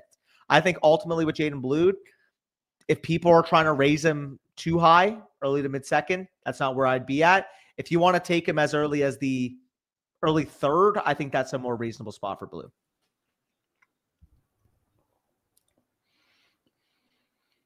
Bush, I got you in there. You know, people complain that sometimes we interrupt each other. This is the most friendly you've been about letting me talk, and it's when I'm eating. I don't know. But yeah, Jaden Blue's a good player, man. I just he's like 190 pounds, man. Like he's not gonna carry a big workload. You guys, I know you guys are getting excited. You're like, finally, Cowboys take a running back, but like, dog, he's not gonna carry a huge workload. He'll be a PPR guy at best. Yeah, there's no doubt in my mind he'll have a role, but he's 196 pounds in a gap scheme. Like we need another big back to take on. If they don't take another running back, Javonte will go higher in fantasy. Like if they don't take another one. Agreed. I think we will take another one, by the way. I think we're going to take another 220 pounder. If you don't, Javonte will be the starter. Yeah. Yep. Which is disgusting. Yeah, I mean, even if he gives you 40 to 45 targets out of the backfield a year, I think for a 5th round running back, that's reasonable. It's just, I wish it was Martinez. Relevance in terms of PPR usage. Yeah. Like, could you have thrown Nyheim Hines in your PPR flex spot back in the day? Yeah, you could have. But that's basically all you were hoping for out of him. Jaden Blue is probably not going to be anything more than that. No. Would you want them to sign Dobbins? I mean, they've already signed every other wash 2nd round pick and 1st round pick that they can find on the team, so they could do it. Yeah, I mean, honestly, I'm perfectly cool with taking a Damian Martinez too. Like if he falls back for what it's worth. Would you rather them just sign Dobbins to me? I would rather at this point in the draft, if you just picked a pass catching running back, like I would rather them just sign JK, to be honest. Depends what it looks like. I want size and I want the physicality of a Damian Martinez. Which Dobbins has both of. Not to Martinez's level. He also has more juice than anyone in your backfield not named Blue. Sure, but I mean, you do have the risk of the lower body injuries. You do have the risk that he wore down at the end of last season. And I genuinely just think Martinez is very undervalued. Like I'm perfectly fine double dipping our running back in this class because we do have another 5th rounder and we do have 2 6th round picks. And we addressed a lot of our other needs other than wide receiver. So, yeah. Yeah, it is crazy. Martinez, Neal, and Giddens haven't been selected yet. Those were all 3 of them were top 11 running backs for me, I think, in the class. Yeah. To give you guys some ideas and some solace on the running back position to some degree, the hit rates of the running back position over the last, 15 years, back since 2010, the 5th round running backs actually hit at a higher rate than 4th round running backs. Because if you think of some of the guys that have come out of there, Kyron Williams, Chase Brown, like a bunch of dudes out of the 5th round, I do think we're going to hopefully see some running backs come out of this range of the draft. Is there any openings still? Like, is there any team that hasn't really addressed their running back position? Other than you guys? I'm hard pressed to find a big one. Yeah, like I think the Chiefs, Kansas City could still address the running back position. Indianapolis maybe long term could address the running back position. Seattle, what do you mean Seattle? Oh, the Bengals could too. Yeah, Bengals could. Yeah, Bengals are coming up here soon. I think Dame Martinez might be the pick for Cincinnati here soon. Yeah. I think, by the way, Bears. Yeah, Bears haven't addressed it. Yeah. Let me see. The Bears are actually a big one. How is Torrey Horton still available? Yeah, it's pretty surprising. Oh, Dallas just traded up. Really? Oh, yeah. Dallas just traded up with I don't know who that was originally. Probably gave up their 2 6s. Yeah. Devin Neal's another one too. Martinez, Neal, or Giddens. Just please be one of these guys. Watch them take fucking Kyle Manangi. Don't do that. Hey, if you no, it's gonna be Kyle guy, bro. Don't do that to me, bro. Kyle Don't Benet do guy, that's that. the We already pick right have here. Javonte. We don't need another Javonte. Post-knee surgery, Javonte is the comp. Oh God. The Colts could take a running back, by the way. Yeah, like I can see Devin Neal being a Colt. Yeah. I'm gonna make that my official guess. I'm gonna guess a third down back. Brashard Smith. They have Khalil Herbert too. Forgot about him. Yeah, we need Chase Brown just needs to hold off one more running back, I think, and we're good. Could be Torrey Horton for the Cowboys too. Yeah, I wouldn't mind. DJ Ooh, Giddens. we said it could be a running back. That's a running Okay. back. I like that. I like that. That is your long-term potential starter if they don't re-sign Jonathan Taylor. Yeah, I mean, not ideal that he gets 5th round draft capital, but DJ Giddens is the type of dude that needed to probably learn behind a veteran for a year. Ideally, he would have gone like 3rd or 4th round to the Texans or something, but he's a great back in space, really active feet. One of the best, honestly, like stop-start quickness running backs in this class. The ball carrier moves, he's able to chain together, spins and Super jukes and stiff creative. arms.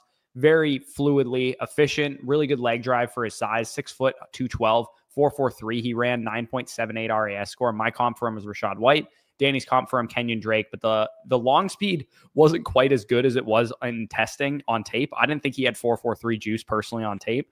Impatient a little bit behind the line of scrimmage. Pass pro is a bit of a work in progress for him. And I think, generally speaking, I think he just has mental errors. Like you'll watch him take the wrong hole. You'll watch him make the wrong read. You'll watch him misdiagnose a blitz. Like I think he just has the mental part of the game needs to slow down for him. But playing behind a veteran like Jonathan Taylor and getting to learn for a year, just be a handcuff kind of thing is pretty good. Like if you look at JT going down last year and you give that work to DJ Giddens instead of Trey Sermon, how much better would DJ Giddens have been in relief of Jonathan Taylor last year?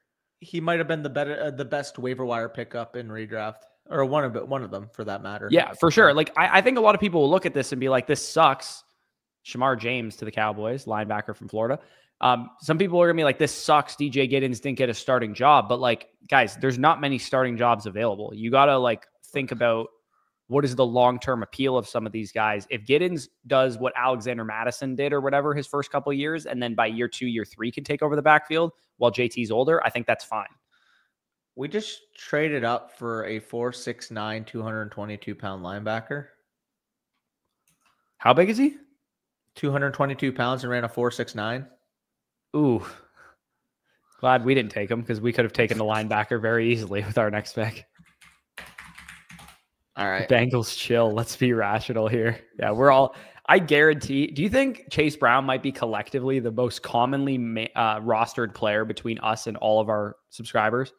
Probably. He's up there. He's got to be up there, right? Yeah. Dude, what did we trade up to get that pick? Yeah. Y'all traded up again? Shedeur No, going no. 5th round is Sam Oh, Howell for going the- 5th round, low-key. Like, I actually don't know what we traded. Does anybody have the context of what we traded for that? No. All All right. Come on, Bengals. Don't do it. No Damian. No Devin. None of those backs that can actually play. Sorry, I'm just seeing the compensation. Cowboys trade. People are saying Chase Brown's stock must be going nuts right now. That sounds like they did not take a running back. We gave up 174 and 211, by the way. Oof.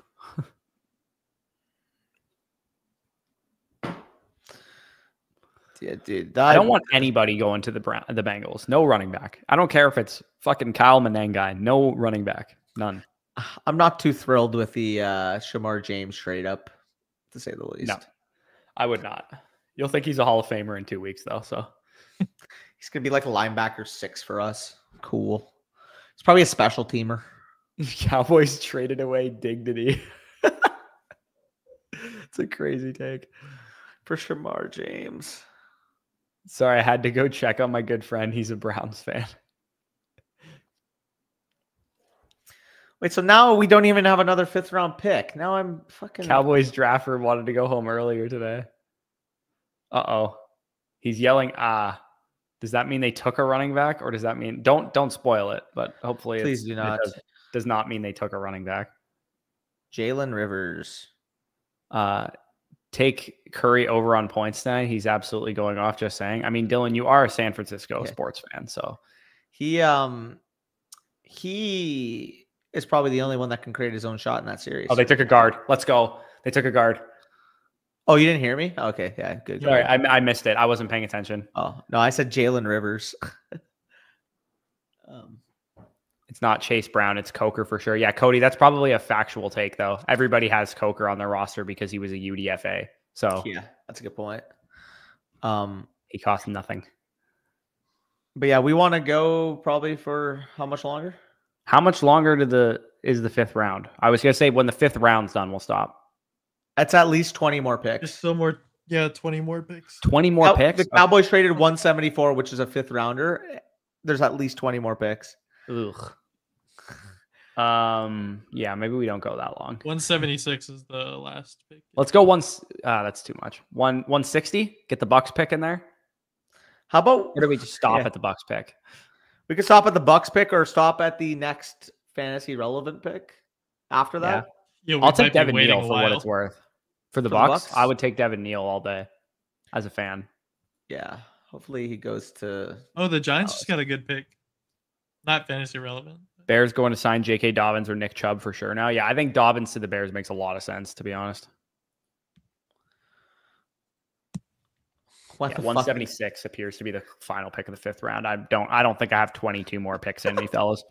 Wait, did the Bengals get Jack Sawyer or no? Who got Jack Sawyer? Somebody did. Can't remember who. Oh, Marcus Embo went to the Giants, by the way. Yeah, I just saw this image on fucking Twitter. How'd Javonte Williams survive? Welcome back, Sam Hubbard. I don't think he got drafted to the Bengals. No, I don't think he did. Actually. I think he did. Did he? Yeah. Because I remember when I was tilting to see if it was a Chase Brown pick, I think I remember it being Jack Sawyer. Yeah. It might have been the Bears, though. No, it wasn't the Bengals. It was the Bears, right? Oh, was it? Might have been.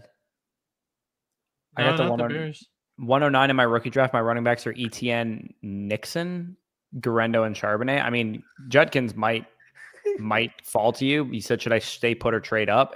See how much it costs to go up to 105, 106 to get Henderson. But if Judkins falls to you at 109, I'm fine just taking him there. He went to the Steelers. Oh, okay.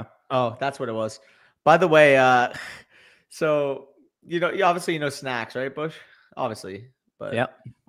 He tweeted out a story about LT. He said, my favorite dad story about LT, and I confirmed it with witnesses. Never believed it. He snorted coke with LT at the Bada Bing on a Saturday night before the Giants played Philly the next day. That's crazy. And if that isn't 1980s NFL for you, nothing is.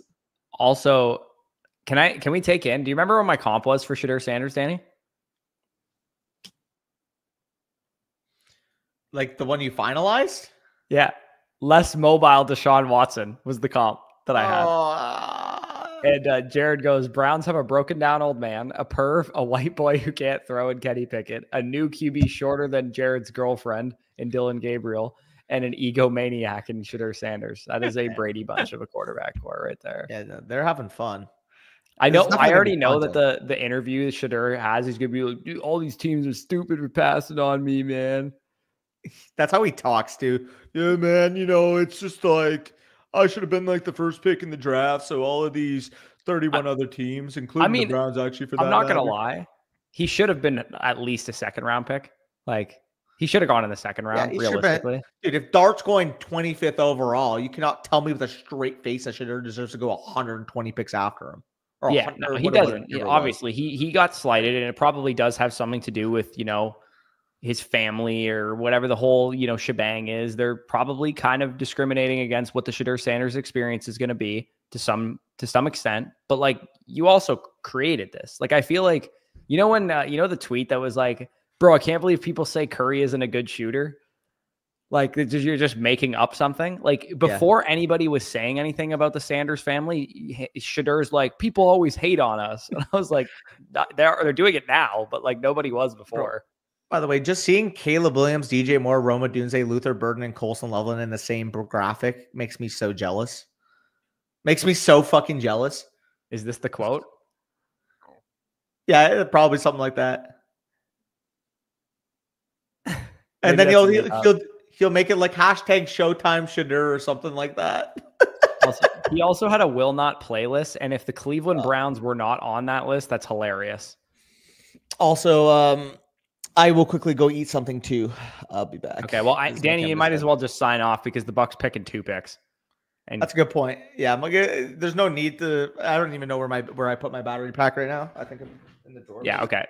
We'll sign Danny off of this one for the rest of it. Like I said, for those of you guys that are wondering, content-wise, what we're going to be doing, running backs to target and avoid will be live later tonight, probably like 8 p.m. Once all the picks come in through at 5 o'clock, I'm going to make sure the sheet's ready to go, get that recorded, and put that out for you guys. Because last year, I believe I dropped it about 2.5 weeks after the draft, which not helping you guys nearly as much as dropping it the night of the draft. So wide receivers to target and avoid will be live tomorrow. We'll do a top 24 rankings tier list tomorrow morning, probably, or tomorrow early in the afternoon. And then also, if you have any ideas for videos, feel free to leave them in the chat. But we got a bunch of ideas pulled up. We'll do, the classic stuff, the mistakes to avoid, those kind of things. So sleepers, values, busts, all that kind of stuff of rookie drafts. That will be live throughout the week. And of course, Dynasty rankings updates already pretty much live on the site, but check the site for most up-to-date rookie rankings, dynasty rankings, etc. The rookie draft guide, will be live, fully updated by tomorrow morning, hopefully. But I'm aiming actually to get that done by tonight. And then also, what was the other thing? Trade value charts, dynasty trade value charts. We'll probably give that a day or two after the dust settles a little bit on ADP to see where most of these players are going. But dynasty trade value chart, major update for that will be live probably on Monday or Tuesday. And then we'll probably do like a dynasty trade targets by position, so on and so forth kind of video there. So we're going to be slamming the videos out for sure. Appreciate you, Justin, in the chat there. Honestly, I feel like just signing off now, but the Chiefs just traded ahead of the Buccaneers. So we'll see what happens here. I could see the Chiefs making a play at a running back here. Either Damian Martinez or Devin Neal would be fun. Pick is in. Let's take a look here. Did the Browns draft any wide receivers? I don't think so. No. I guess they didn't. Yeah, they could definitely use some wide receivers. They drafted Harold Fannin. I guess that's kind of like a big wide receiver.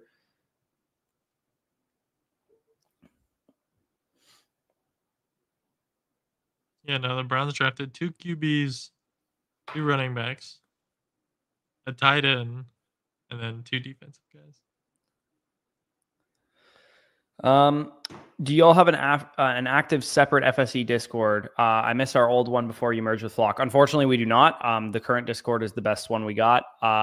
I'd be lying to you guys if I said the Discord was the place to be in terms of our time and energy to, dedicate time to it. It's more for you guys to interact with each other and, join leagues and whatnot. But I wish, like I said, I could have time to go through and answer questions all the time in the Discord. I just don't at this point in time. And I don't disagree with you, Justin. I think our old one was definitely more active and had more things going on, but we'll maybe take some steps to get this one in better shape. It's a little bit out of my time. They jumped up for a linebacker. They jumped up for a linebacker. Makes sense. How far does Rome Odunze drop in value with all the new weapons the Bears just drafted? I dropped him a few spots. Definitely not great. I would say that they addressed the wide receiver position with Burden and then also the tight end position with Loveland.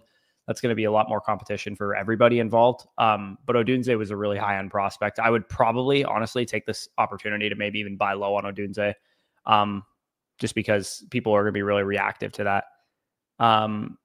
If the Browns kept the 102 and drafted Shadur, would Danny have batted an eye? I definitely would have. I wouldn't have taken him that high for sure. When you consider the range of outcomes, Cleveland trading down to get Mason Graham and all that extra draft capital is much better than taking Shadur at 2. In hindsight, I think Their honestly, picks were a little weird though. What's up, sir? The picks were a little weird following. We took another edge rusher, Elijah Roberts from SMU. Okay, so the Bucs just made their selection. We're probably going to sign out now. DJ Moore's the odd man out. No, I would say in the long term, yes, but probably be there for this year. Would you trade a projected mid to late first for Odunze? Yeah, I would, 100%. He's a 3 tech, Brock is saying. I'll do some research on him when I get signed off here. Rome is still going to be good. Now he's a vet in that room. I mean, not a vet, but I see what you mean because they're all young guys. Pretty sure the Browns was on his will not play list. That's funny. That maybe explains why they were not excited to draft him. I love Jaden Higgins' spot, to be honest. He's not really more of an edge, more of a 3-4 light is cooking, man. Sweet. Okay, cool. Yes, DJ Moore does have a huge contract, but they could trade him potentially. Leafs winning the cup this year. Damn right. We're going to close out our sweep of the Senators tonight. Appreciate you guys for joining us. Again, stay tuned for all of that content. And for those of you guys that got Dynasty rookie drafts already kicking off, the best place to be is flockfantasy.com because our rookie rankings will be updated as the draft is still going on. So if you're in the middle of a draft, you get the best options there. And then rookie draft guide will be live tomorrow. Like I said, trade value charts over the next couple of days, prospects page on the site to tinker with all this kind of stuff and get the FSC prospect model stuff in. Obviously you'll have the running backs and wide receivers by tomorrow at the latest, because I'm going to do the 2 videos on it, but the prospects tab should be updated by tomorrow as well. So yeah, stay tuned for all that stuff. Peace out. We'll talk to you soon.